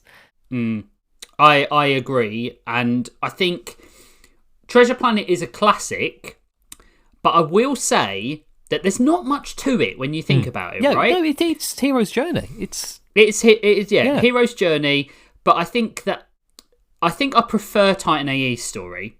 Yeah, I think I prefer Titan A.E.'s story, but I don't necessarily like how the characters integrate with that story. No, that's a fair point. That is a really fair point, because I think like the setting and the lore and the build up to Titan A.E. is better, but the characters it's that they should have bedded in better. Yeah, there's a bit there's too little of they're not given the room to breathe. And I think that's Disney's quality, right? In that you make the character a parody of something like Ben or Doppler, and actually they don't have to work in service to the story. The story works with or without them. Yes, yeah. So I don't know where I'm going to go with this. No, I don't either. I think Treasure Planet, I'd probably I've got straight down the middle, probably a 5. Because they've already got that strong basis to start with, it being an adaptation, but I don't think they work very well with it. I also think they didn't add anything. Yeah, that was like, like the story of Disney always do this. They always use a baseline for the story. Yeah. But if you compare it to Aladdin, they did so much more with Aladdin. Let's take out the some of the racial problems with Aladdin for a second, because I think we're not going to shy away from the fact that Aladdin is a problematic film. Yes, but in terms of the story beats, they do far more with Aladdin than the base tale of Aladdin. Robin Hood, for example, that they do more. The characters go on more of a journey. It's elevated through the fact that it's Disney. Yeah, it's like a lot of the early Disney movies. At a certain point when they were doing adaptation, it would be a very loose adaptation where they'd add in extra characters or like change what the actual plot was, or things like that. Like Cinderella's been adapted 60 million times since like the 1700s. But a lot of the stuff that happens in Cinderella, the Disney movie, is nowhere in any of the other things. Like, the stuff with the mice and all that stuff. Yeah, it was completely new, and it made it into its own thing. But with this, it's a weird one, because you'd think that with the integration of a sci-fi story and all those sci-fi elements, it would make it feel like a new thing, but it doesn't. It just feels very surface level. It feels more like this is the same story, but instead of a ship, they're on a space ship. Yeah, like it's just like ad libs in the middle of the story to try to change things. It just feels surface level and hollow. I think there's two things I would add to that. They're missing a massive set piece. There's not really a big set piece moment in Treasure Planet. Yeah, they're not like chased by other boats or anything like that. There is the bit with the supernova, which comes completely out of the blue. Yeah, it's just like it feels so tacked on. But and you've got the black hole supernova part. It's like it's implied that it's part of their plan. But how would it be? I don't know. It just feels so put in at the last minute because they didn't know what to do. Yeah, and then the other bit is the story, because of the characters. Like with Doppler, you've got that sort of like the Doctor and the Squire combined. It almost feels like it's trying to redact it, like it's a redactive story where they're trying to compress it. Yeah. So I'll probably give it a 6 because, I'll give it a 6. I just feel like there should have been more to it. It doesn't feel like there's enough story in it. Yeah, it felt like they worked backwards a bit. They weren't. They wrote the story out and then wrote the characters out and then said, "Oh shit, how are we gonna like put these together?"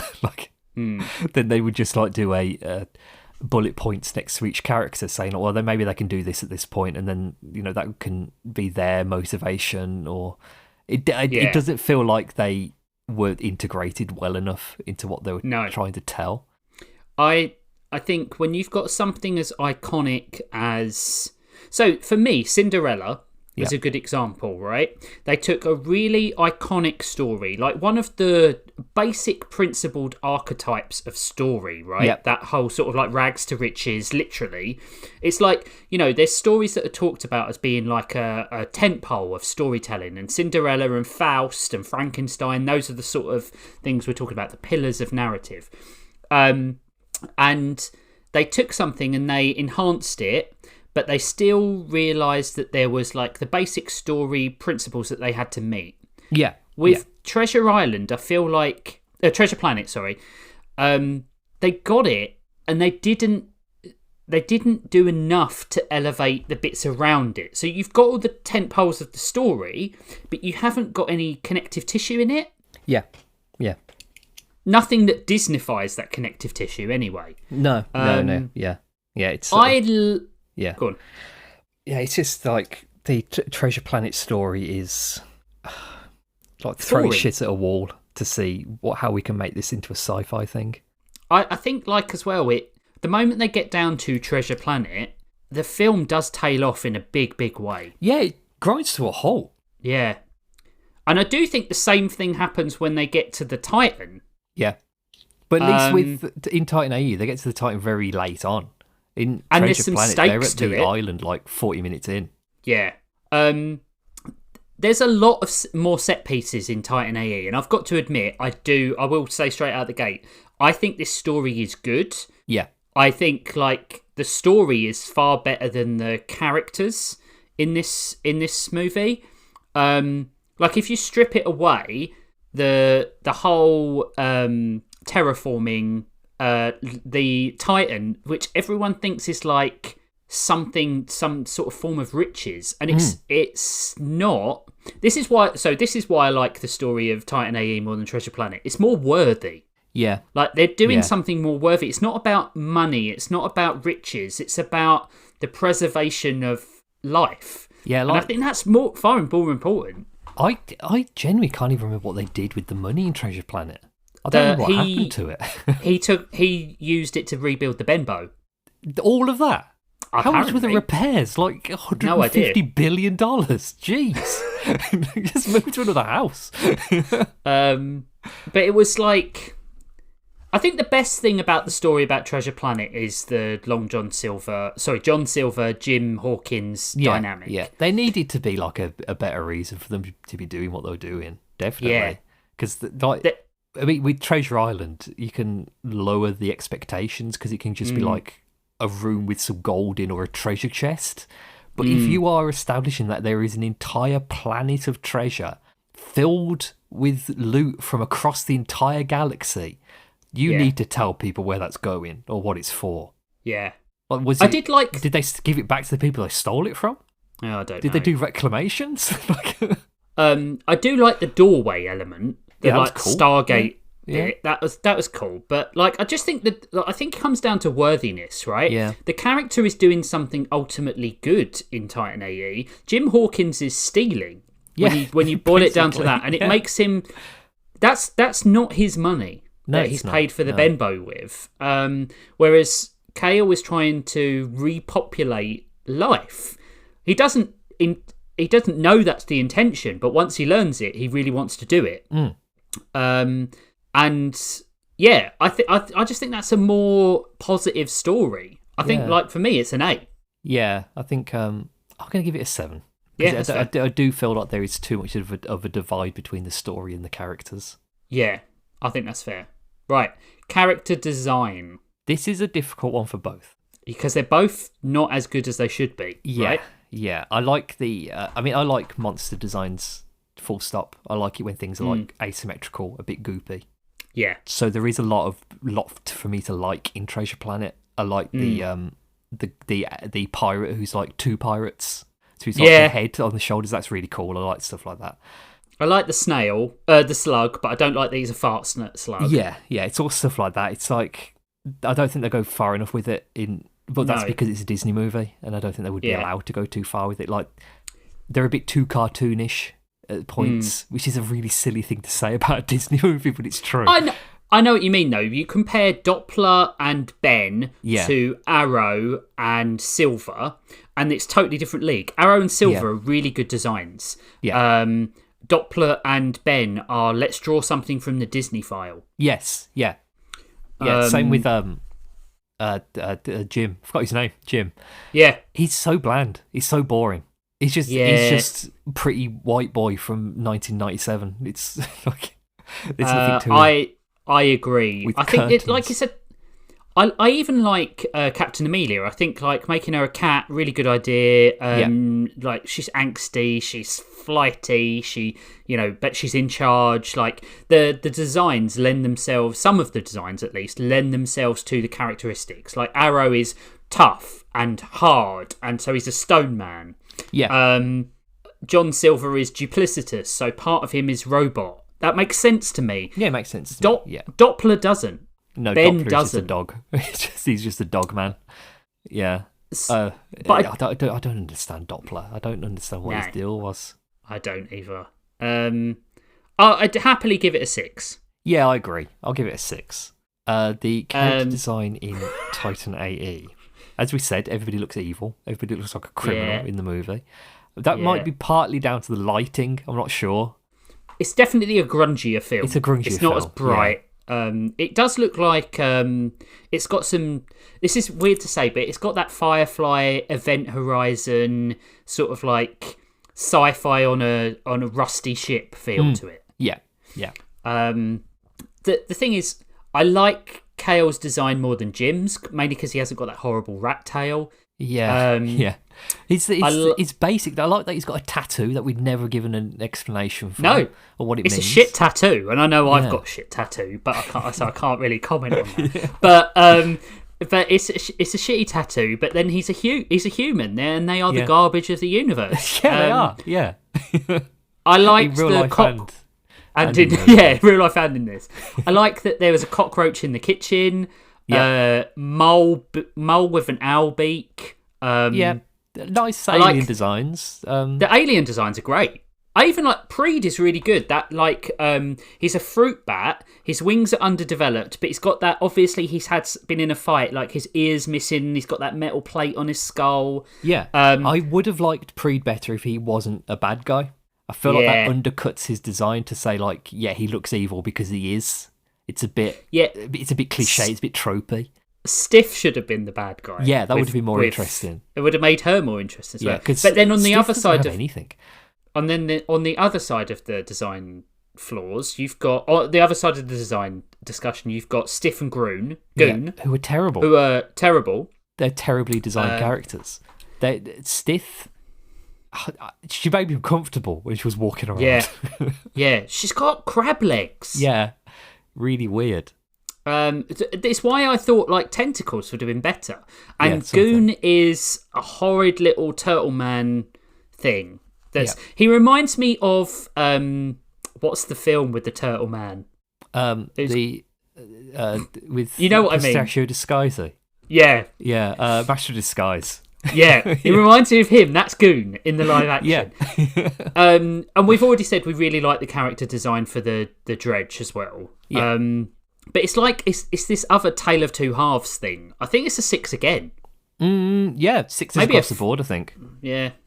It's a shame. I would have liked to... The human characters are fine. They're human. So at least they had some variety in race, which I feel like is something that's always missing from Disney, especially at this age. But there's not enough. I think the aliens were better in Treasure Planet. The human characters were better in Titan A.E. Yes, I think generally. Yeah. I don't want to do this next one because I feel like we've talked about the protagonists enough. So I'm going to delete that. Voice acting. Voice acting. Okay, is great in Treasure Planet, I think. Yeah, primarily. It's an 8. Yeah. Oh, I've put in yours. I can't really say much about it. It's good. Even the characters you don't like, their voice acting is great. Yes. I feel like Titan A.E. didn't have much of a budget when it came to the voice acting is the worst thing about the entire film. It's god awful. It's Matt Damon is like he's in a mumblecore movie for most of it. Yeah. Everybody's like, oh, we've got to go on the ship, we've got to... Nathan Lane is good, but Nathan Lane is always good. Nathan Lane is a voice actor, so... Is a voice actor, yeah. They picked some weird people, I think. Yes. It felt... It felt a bit like the Don Bluth studio were trying to cash in on the fact that Disney always had celebrity voice actors in their films at this point. They were trying to do that by having Matt Damon, Janae Garofalo, and Drew Barrymore. But they were all bad. They were the three worst ones in the thing. I think Bill Pullman is good, Nathan Lane is good, and Ron Perlman is excellent. But Ron Perlman is excellent in every voice. He'd already voiced like Clayface by that point. And like, I think he won an award for that, or like the episode definitely won an award. But like, I think you're right. It's so mumbly. Like I was listening to it on headphones anyway because I was watching it in when I was in bed. Yeah. But without headphones, I don't think I could have heard it properly. No, I had to watch the subtitles so I could hear what people were saying. I'm gonna give it a 4. Yeah, same. Yeah. Convincing love story. Treasure Planet gets a 0 for me. There's no love story. All right, 1. I can't give it a 0 because it happens. 1. It's not. I wouldn't say it's convincing, but there's reasons for it in Treasure Planet, so I'll give it a 5, maybe. For Titan A.E, you mean? Oh, sorry, for Titan A.E. Yeah. I mean, you agree? I'm 3, 4, 3. Because like their love story between Akima and Kale is just, we know we're in the same vicinity. We're the only two humans of an age. Our genitals can interlock. We're not sure with Stiff's crab legs if that would work. I think that would have been I think that would have been a better story if he would like the love interest was Stiff. Yeah. I've deleted best backstory because we talked about that in terms of the story. What about the aesthetic? I really like both aesthetics. The actual design of Treasure Planet, if we think of it completely independently from everything else, is great. I would give it an 8 because like their design ethos was 70% traditional and 30% sci-fi apparently. Yeah. Which is... Okay. I like that though because they were sailing on clouds and in nebulas and stuff. It doesn't make sense in terms of physics because how can they breathe? Yeah. But like, I agree. I like everything is... It's a galleon in space. Yeah, I like that. I like that, yeah. I'd probably give it a 7 because I can't get over the physics of it. Yeah. Yeah. But like, Treasure Planet being almost like a puzzle, like an enigma, was really great. Yes, I do like a grunge sci-fi aesthetic, though. I'm a big... Like, if my sci-fi, the best sci-fis for me are like if you had to grade on a curve of sci-fi aesthetic, that Fifth Element type of grungy, foggy disgustingness is at the top for me. Yeah. No, I think the grungiest I can go with sci-fi is Mass Effect. That's my that's my upper limit. I like optimistic sci-fi. I like colourful aliens and like bright blue nebulas and that sort of thing. Like Star Trek Prodigy is probably like my like ideal for sci-fi. Well, so I'm not we like into the grunginess. Like, I mean, I've never watched Firefly, so I don't have that. Connection. We like the solar sci-fi aesthetic as well, don't we? Yeah, where things are reclaimed, and I do like it. I like that everywhere felt different. Like when they went to the hydrogen tree planet, which we haven't even mentioned. That was really cool. Yeah, the lakes of like almost like seemed like blood, but it wasn't because they were giant bat people. And there was like balloons of hydrogen growing out of the water and stuff. And I also like the ice field. I thought that was really good. This bit, I can't remember if it was in Treasure Planet or Titan A.E., but they're going to go and land on a planet. And they say land near that coral, and the coral looks completely alien to anything else. I think that's Titan A.E., isn't it? Is that Titan A.E.? Like, that was cool, if that was in that movie. Well, I mean, we won't use that because we can't remember which one it was in. There was no other option for it to be dystopian once you blow up the Earth, right? It reminded me of like Jedi Survivor in that like he works in the scrapyards, then he goes to other planets, and they're varying degrees of green and red and blah blah and blah blah. I like that the ship felt more like lived in. It felt like a sci-fi ship. For me, the aesthetic is better. But I think that's because we got to see a lot of different other settings. Like, I loved the ice field. That whole sequence was just great. Yeah, it was. Yeah. So I'd probably give it an 8. 7. 7. Soundtrack. Both of them fucking awful, terrible. Right. However, awful. I will say that at least there was some redeeming qualities to Titan A.E. We had Goo Goo Dolls, and that's it. I think I hated the Titan A.E. soundtrack more than the Treasure Planet soundtrack. What? I didn't like any of the songs in it. They were just like, oh, for God's sake. It was like when he starts flying the spaceship and like the music comes on like, I'm flying a spaceship. Like, Jesus Christ. It's like so on the nose. The only ones I liked in the Titan A.E. soundtrack was the end credits sequence, the Not Quite Paradise song. I'll tell you off before the end credits. I didn't watch the end credits. The Lit song, which was Over My Head. Yeah, pretty. When they're building the ship. Yeah. But apart from that, yeah, I'm with you on it. Like, there was one where it's like, it was like electropop, but then with a really big, like almost like operatic chorus, and I was like, what the fuck is this? It's Slingshot. Was that the one where the vocals were like synthed? I can't remember. Maybe there was one where there was like synth vocals during it. Like, it's so weird. But so 2002. Right. So if we want to talk about like how bad the soundtrack sometimes, my saving grace for this was that the songs at least made sense for the Titan A.E. thing. Yeah, because what the fuck was that montage thing? Yeah, the completely unnecessary montage that we really, really did not need in any way. We needed a character song. Yeah, it should have been a musical. It should have been a musical. But this was when Disney were like, we don't do musicals anymore. They didn't do one for like 10 years, which is insane. Absolutely ridiculous that they didn't do this. Yeah, Atlantis should have been a musical as well. Yeah, 100%. That's why they failed. Yeah, definitely. I'm gonna give Treasure Planet a 3 and Titan A.E. a 5. I'm gonna give it both 2s. I'm gonna 2s across the board. 2s across the board. Double 2. Next one is the ship. I love both these ships for completely different reasons. Yeah. But I think like the design of the Legacy, is that what it's called? The Legacy? Yeah. The RLS Legacy. RLS. Yeah, RLS in this. Yeah. And the Valkyrie. The Valkyrie looks like a really cool like ship, unlike anything I've ever seen, like in a sci-fi film, which I think is really good. That's really hard to do. The ship felt it felt like the hub world to a choose your own adventure game, like a point and click choose your own adventure. I think it's the way that they went between rooms. It felt like, when the camera angle changes when you go into a different room in Mainnet Mansion. It felt like that. It felt like the Normandy. Yeah. From Mass Effect. Yeah. But I agree with what you mean, and that makes me kind of... I think because it felt video gamey, it makes me love it even more. Yeah. But I do really love the Legacy. The Legacy, like, just... It adds to the aesthetic of it being a ship. Yeah, I love the dozens of sails on top of one another. Yeah. Solar sail stuff is cool anyway. Yeah, it's really good. I like the implication that you just... If you want to fly through space, you just need more sails. I think that's really funny. Well...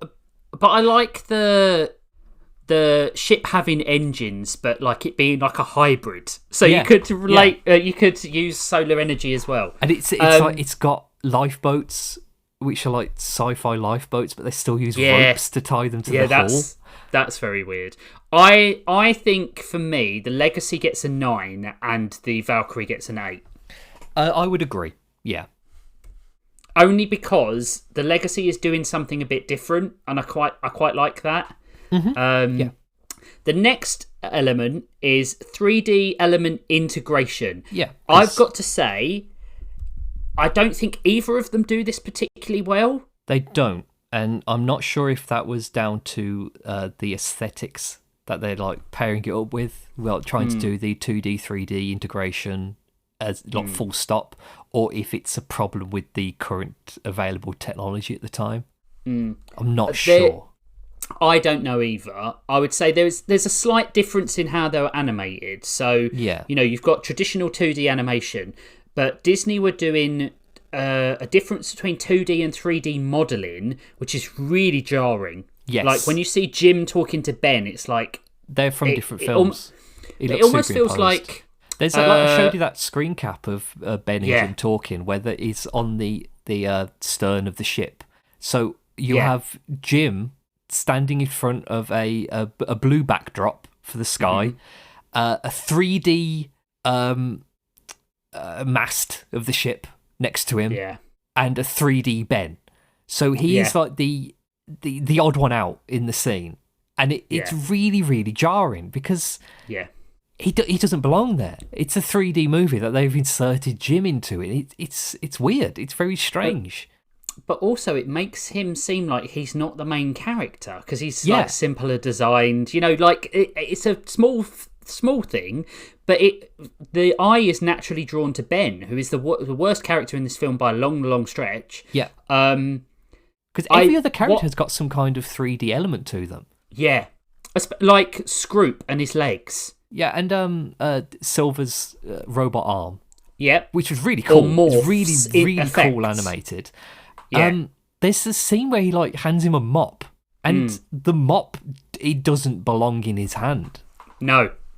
It's really uncanny valley. Yeah. Like, it feels like he's passing him a lower layer on the artwork. Does that make sense? Yeah. Like, my hand is here, but I'm propelling it almost rather than handling it. And it makes, you're right, the word is jarring. Yeah.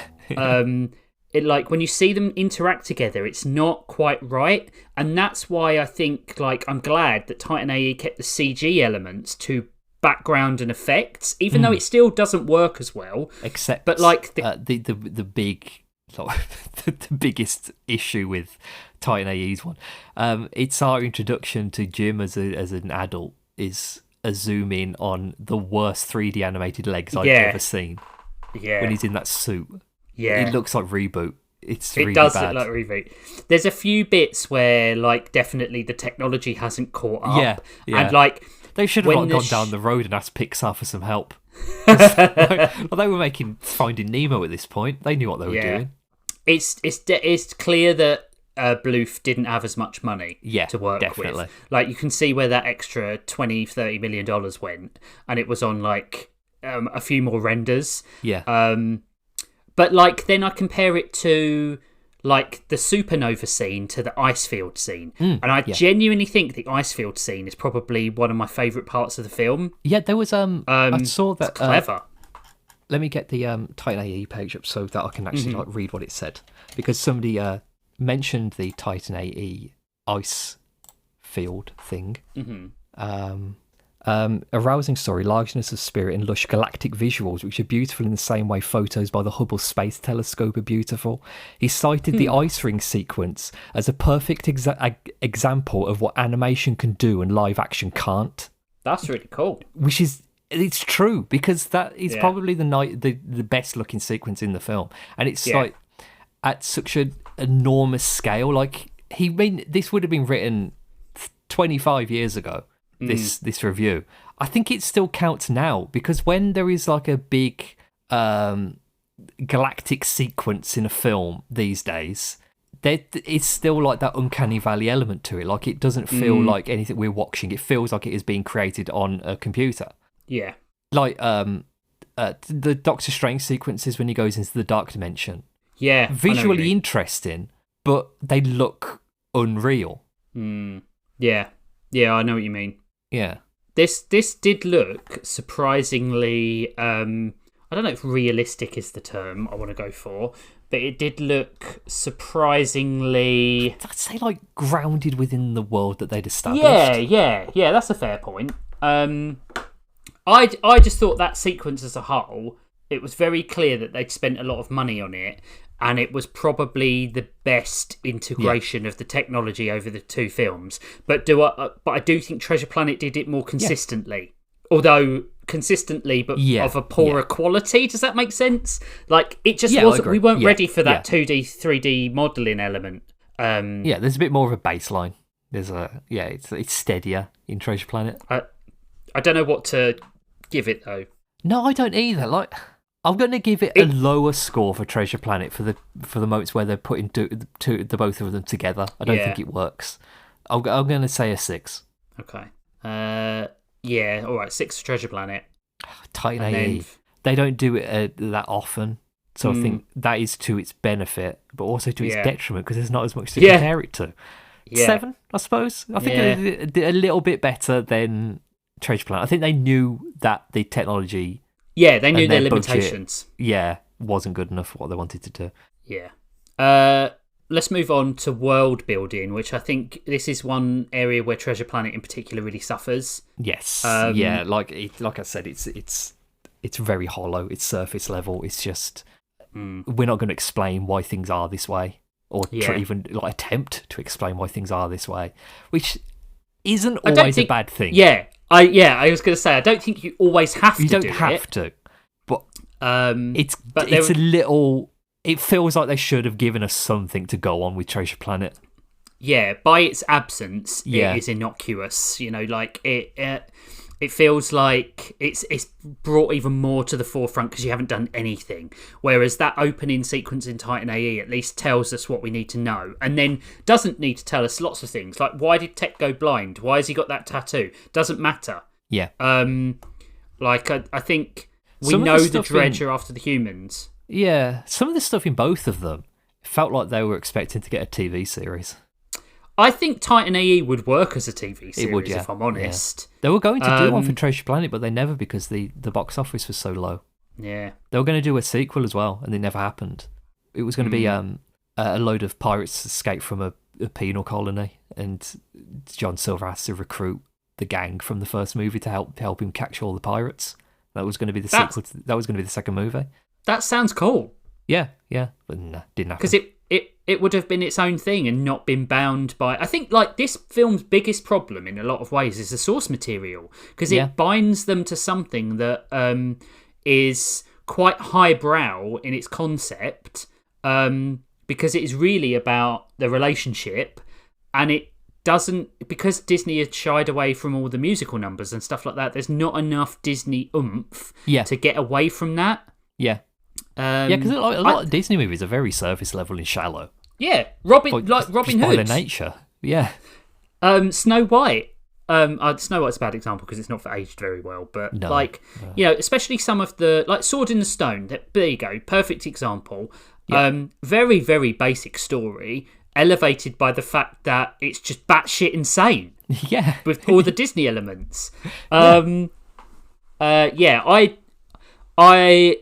I'm a bit of a lore sucker anyway, right? So, if you build a world, I'm gonna instantly be interested and ask questions about it. Yeah. For me, this is like tinfoil hat wondering, the multiverse bullshit. Mm-hmm. When they were making Kingdom Hearts in 2001, before the release of before this movie came out, there was going to be a Treasure Planet level in Kingdom Hearts as like a advertising thing for the movie. This is from what I've heard from other people. Like they did it with Chicken Little in Kingdom Hearts 2. Chicken Little is a character before that movie came out, and it was like a cross-promotional thing with Disney. So I wonder, how would the reception have been if they had that connective tissue between those two franchises? Because Kingdom Hearts is like an enormous franchise. Would people have gone to see the movie? Would they be more likely to go and see the movie if it was in Kingdom Hearts? Maybe. You certainly would have had more of a Japanese audience for the film. Yeah, absolutely, 100%. So, yeah. What was the worldwide box office? No, it doesn't say. It doesn't split it. No. I mean, it was 140 million budget and they made 109. You've got to imagine most of that is domestic. Yeah. As it tends to be with Disney. But Kingdom Hearts did great for the Asian viewership of Disney films. Yeah. Probably would have been good. Have you seen the box office probably would for have been... Titan A.E.? It's the most box office. It really paints a picture of how different the cinema world was in the 2000s. 75 to 90 million, 36.8 million earned. The opening weekend, it made 9.4 million, and it was fifth. It made 9.4 million. It was fifth in the rankings. That's crazy. It was fifth behind Shaft, Gone in 60 Seconds, Big Mama's House, and Mission Impossible 2. Oh wow, that is a bad list of films to be in as well. It's weird because I think like at the time there was Disney and nothing else as far as Western audiences were concerned, and I can remember like some of the the big Blue films, never made a lot of money. No, because and the ones that did make a lot of money, everybody assumed that they were Disney films. Were Disney, yeah. Like I think what were the big, like Anastasia.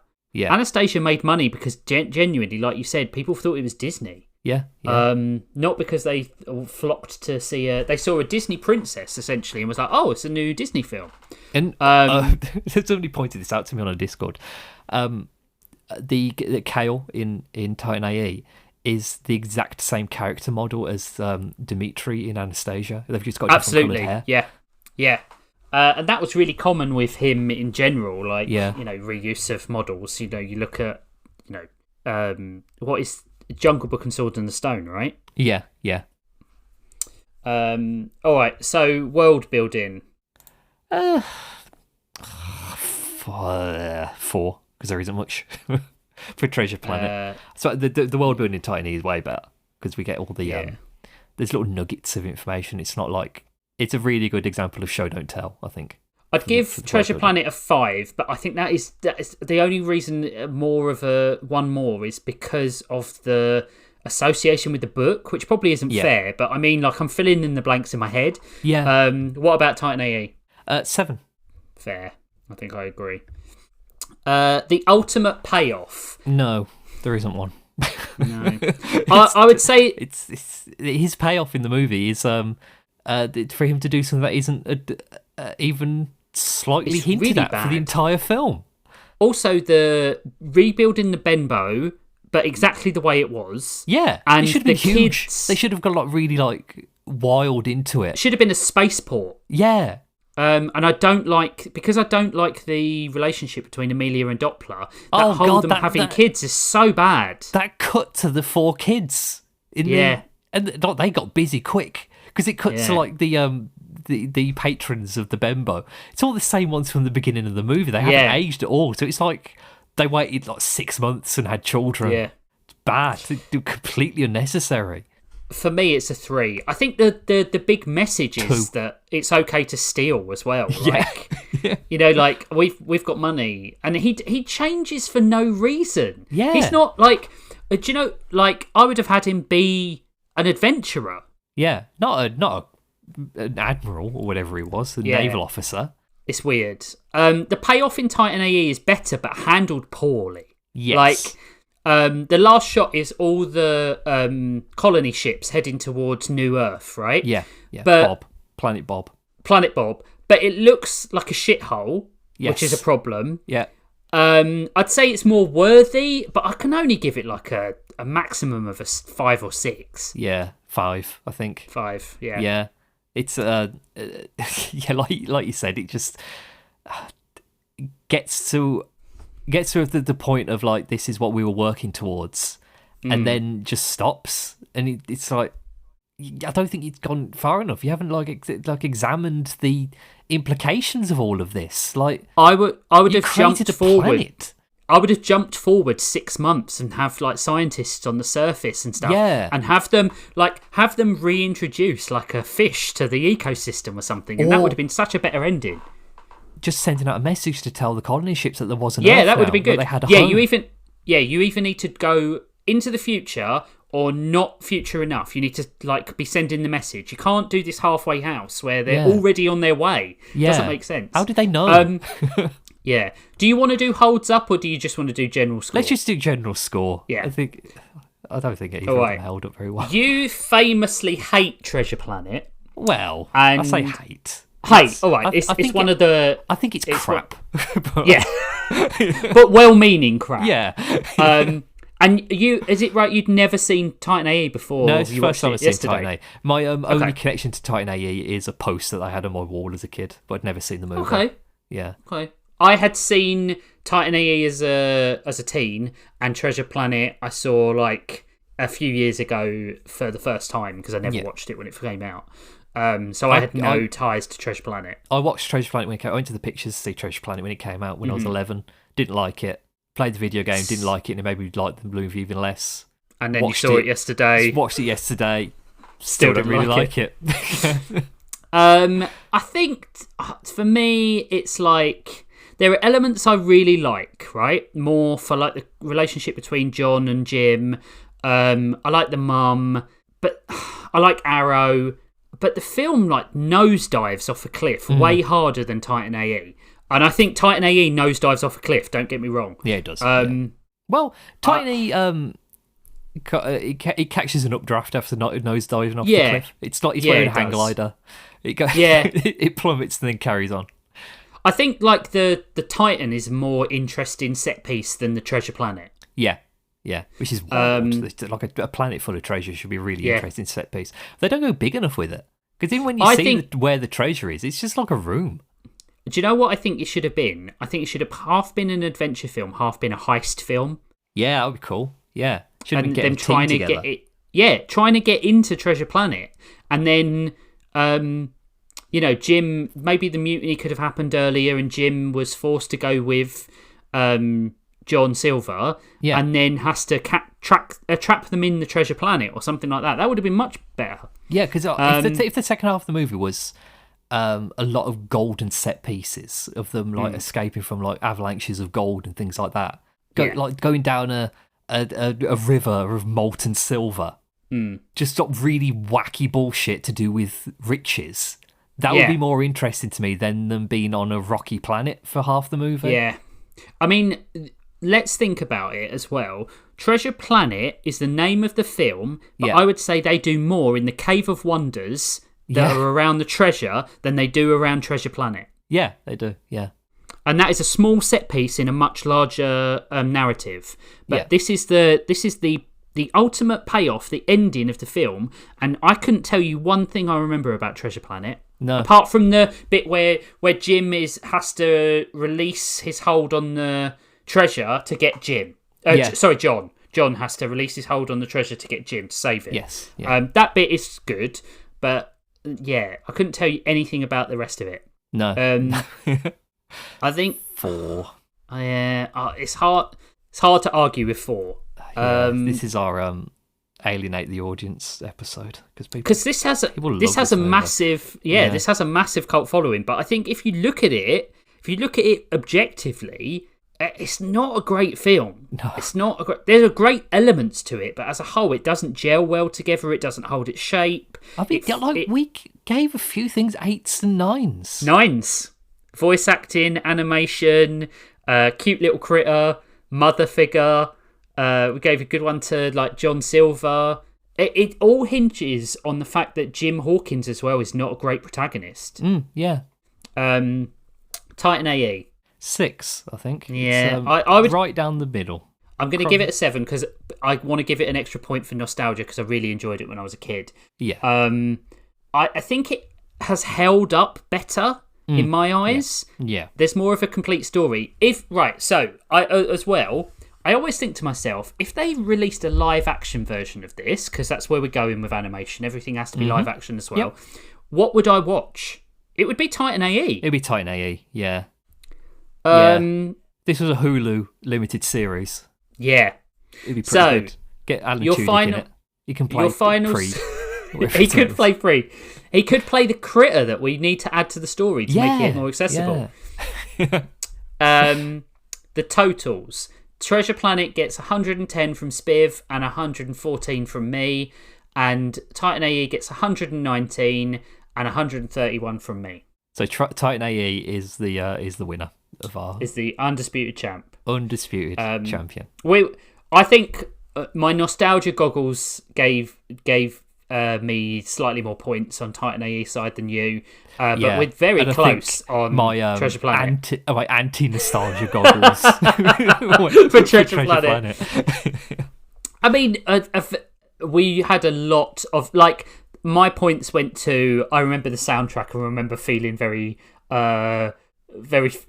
fondly towards the soundtrack when I was younger. Yeah, because it was good when I was young and not really knowing much about music. Why did I give Cute Little Critter 4? I'm changing that to a 3. And that's about it. That's the only area where I really marked much more highly than you. Yeah. There was 10 points in it on Titan A.E. and 4 points in it on Treasure Planet. Yeah. You were a bit more kinder to them both, I think. I think so. Yeah. Because you're a kinder person. I don't know if that's true, but I'll take it. Thank you. I enjoyed doing that. That was good. I enjoyed doing that as well. That was quite a good way of doing it, especially with like 2 films that are identical in every way. Yeah, I think like we have to do that with films where there's nothing much to talk about between the 2 of them. Yeah, because I think it makes us drill down a bit more. Yeah, this was a hell of a deep dive. Yeah, and I thought this was great. If you guys would prefer we do it this way, like I don't know if we do it every time. Yeah, but we could probably do some of it for ones in the future. It requires a little bit more work, but I mean, I did that in like 10 minutes. So, yeah. But yeah, let us know because we could quite happily do that again and score them. I mean, it makes for a longer episode, but I mean, we don't mind. Right. Okay, that's it for this episode. So let's move on to, have we got any emails? We have got emails. Hey! Da-da-da. We've got an email here, and it's entitled Mudkip Slander / Fighting Games, Granola Daniels. Hello, intrepid tuners. It's your boy, Granola Daniels. Long-time lurker, one-time email sender. I sent an email ages ago about the Sherlock Holmes in the 22nd slander and Jackie Chan adventures. That probably got lost in the pond. I don't remember getting one. Sure you sent it to the right place, but did you send it to toonhound@gmail.com? Instead of Toonhounds. Maybe, because we normally read every email. Yeah, usually. I'll have a look for it. Anyway, I'm here to address the elephant in the room, the blatant 3rd gen starter slander from Pokemon. Yeah, right. I'm going to bring up 3rd gen starters. Yeah, I don't need to. I know them. I know them off by heart. They live inside my brain. The 3rd generation starters were top notch in their friend shape ability, and routinely the Ruby and Sapphire starters rank top 3 on global popularity rankings for starters. To call them boring and ugly is like the slapping of a velveteen dueling glove upon my face. All right, okay. What did we actually say? Did we say that like past Gen 1 the starters weren't great? No, I said that Gen 3 starters are my least favourite, and I think they all suck. And I hate Mudkip. Which I stand by. I think they do suck. I think they're bad. I was after we talked about that the other when we talked about that Embor and his yes, lesser Pignite and what's the first one? Tepig.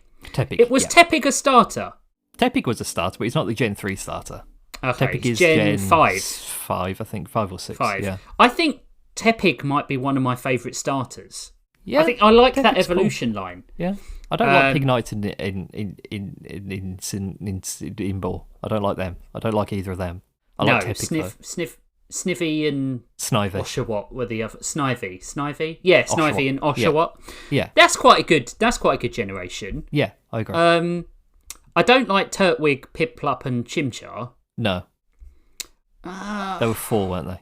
Yeah. Yeah. Trico, I don't really like Mudkip, Torchic. I don't like them. What does Mudkip go into? Marshtomp and Swampert. Swampert. See, the thing is, the reason I don't like Gen 3 is mainly due to Torchic. I feel like Torchic is a good starter, but Combusken and Blaziken are awful designs. I don't like them at all. I don't like the 70s fluffy trousers on Blaziken, I think. And I don't like the flares. Trico. I think out of all of them, in terms of the evolution tree, Mudkip has the best evolution tree. Yeah. But I don't know if it's the best starter. I think Torchic is probably the best starter. But then Pokemon are like the pick and mix sweets of video games. Like you don't have to like all of them. Yeah. What's the worst generation of starters, do you think? 3. You said 5. You said 3. 3, yeah. I'm going to run through this list. I think mine, personally, I don't like Generation 6. Chespin, Froakie and Fennekin. Yeah. I like Froakie because I like frogs. But that's like the only thing. But I don't think it's a good-looking frog. No. Chespin's weird. Chespin's a weird one. I think the biggest waste of potential is Gen 8 with Grookey, Sobble and Scorbunny. Because I think they're good starters, but that have bad evolutions. I don't really know the evolutions because I never played that gen. I never played Sword and Shield.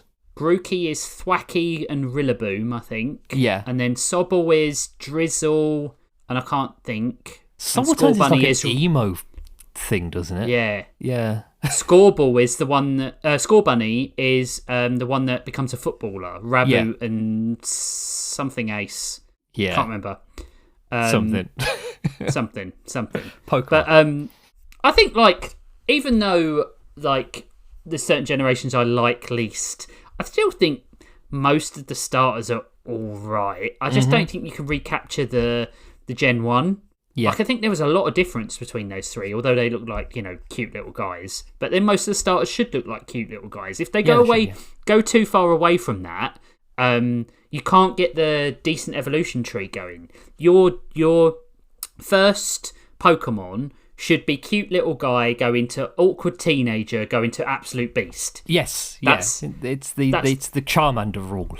Yeah. Charmander's awkward middle phase of Charmeleon is no one keeps a Charmeleon. No. No one keeps a Wartortle. If anything, you keep a Squirtle. Yeah. The forgotten generation. Yeah. Yeah. Speaking of dueling, fighting games. Rival Schools continues to be my personal GOAT, followed closely by MVC2. What are your favourite fighting games / characters? Mortal Kombat. Oh, man. I love Mortal Kombat. I always play as Scorpion. Out of all the Mortal Kombats, probably MK9 is my favourite. MK9's good. I really MK11's really good. I bought MK11 the other day because it was on sale, and I got the Ultimate Collection for £7.50. I thought you can get it with the Blu-ray of the first film. Did you know that? Yeah, it's cool, isn't it? It's great. I'm having so much fun with it. There is something I like about the Mortal Kombat games compared to a lot of other fighting games is that in a lot of fighting games, when you're doing the timing for combos, you have to actually time it. So it would be like punch, punch, kick. You have to wait for the punch to connect. With with the Mortal Kombat games and also with the DC games, the ones where Superman's evil. I can't remember what it's called. Yeah, Injustice. There's no timing to it, so you can just like input the code, and they will perform it, which works so much better for me as like somebody who is terrible at timing fighting games. Like I'm shit at it. I can't do combos in Street Fighter games. They just don't work for me. I have a similar thing with so I have to force you know what I'm like. I have to force myself to master a game I'm interested in. Yeah. But like going from something like Mortal Kombat to Tekken was really difficult because especially with like if you're trying to do that multi-level king moves where he's like going from one grapple to another, which is really satisfying, you have to time those perfectly. Yeah. And like when like the best fighting games are ones where you can button mash and still win, right? Yes, like yeah, definitely. And Mortal Kombat is like that. MVC is like that. Street Fighter to a degree used to be like that. I think it's harder to button mash in MK11 compared to the other MK games because there's a lot of attacks which are have a big gap between them for the other character to retaliate. Yeah. So like when you're playing as Jackie Briggs, she's got a 3-punch combo at the beginning, but then she pauses before you can do anything else. Like you can't go like punch, punch, punch, kick. You can go punch, punch, punch, pause, kick. Yeah. So it's harder to button mash with that, I think. I don't like fighting games where you have to put yourself in a stance. No, I don't either. Like the switch stances. Mortal Kombat did that for a little while when they had weapons, when you had like Frost in it. And I remember going off Mortal Kombat in a big way. To me, the best Mortal Kombat is probably Ultimate Mortal Kombat. just because it was just so button mashy. But I do have a really big soft spot for Soul Calibur as well, specifically Soul Calibur 2, because it was hitting the fighting game element of my enjoyment. And I always used to play it with my housemate when we were like hungover. Yeah. And we used to play like Winner Stays On with whoever we had over. And I just love Taki. I just think she's such a cool character. And I famously also love Tekken 3 because of Tekken Force and Tekken Ball. Like playing different modes on fighting games are really cool. I love that sort of it. I remember Street Fighter 4 was huge with me and my friends when it came out, because that game is so much fun. Like even now, I can play really Street Fighter 4. It's got really good sound design as well, like the character select and stuff like that. I bought Street Fighter 5, Street Fighter 6, and I don't like it as much. It's the ultimate. It's the open world one, and it's just like I don't really love it as much as I thought I was going to. I'm positive I played Street Fighter 5, but I've got no idea where. Like I don't know what I bought it on. It must be on something. Maybe I got it on Steam. I don't know, but I've definitely played it. I don't think there's enough difference between 4 and 5, but the difference is too much between 4 and 6. Yeah. 4's great. 4's great. It is, yeah. But in terms of fighting characters, characters, Taki, Scorpion, and probably, which have really cliched choices. Yeah. And Street Fighter, I'm a Ken player. Yeah. I like Jury as well. Not because I like Fink. But I don't really know who I would like main in things. If we're talking Smash Brothers, I kicked ass with Olimar in Brawl. I was great with Olimar, but that is a choice. Yeah, I know. I was great with him. I could like beat people online with Olimar. The only character I was ever able to do that with. But I never played Smash Brothers Ultimate. Still haven't. And Melee, I always played as Pikachu. I have played the most recent Smash Brothers game, but I wanted to do the big open world mode. That's why I played it, and I sold it instantly after. But I used to love playing as Link, just because I love a sword and shield guy. I'm really surface level when it comes to fighting games. Like I have my favourites, and I keep playing as them. And it's who I like with Mortal Kombat. It's who I like the fatalities with. Yes. And who I can stomach the fatalities with, because they're getting a lot more gross now. Mortal Kombat, probably Johnny Cage would be my main. Johnny Cage is such a good character. Yeah, he's just fun to play as. Sonya Blade is really fun to play as well. Did you end up watching those other 2 Mortal Kombat films? Not yet. No, I'm going to though. I want to talk to you about them. I know.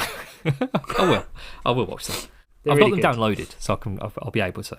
They're very, very good. Said, anywho, back off to enjoying the podcast and lurking in the shadows. Ta-ta. Cordially, Granola Daniels. Thank you, Granola Daniels. Ratatouille is hot garbage, and you should do a show about 3D CG nightmares like JJ the Jet Plane or Bratz, which looks like Second Life levels of animation. Do you know what we could do? That's a good one. Anthropomorphic planes. We could do a planes episode and watch JJ the Jet Plane and Bugsy the helicopter. What was the was it Jimbo?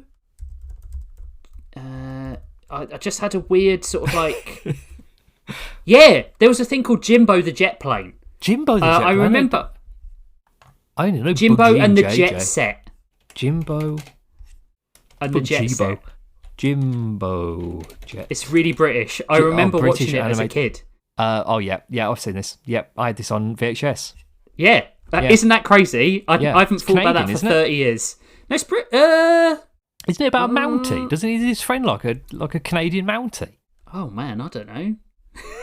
Anyway, we're going to try and watch Jimbo as well. Yeah.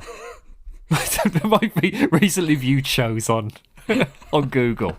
So Jimbo in the Jet Set, Street Sharks, Matlock, Wicked, that 70s show, that 90s show, Quantum Leap.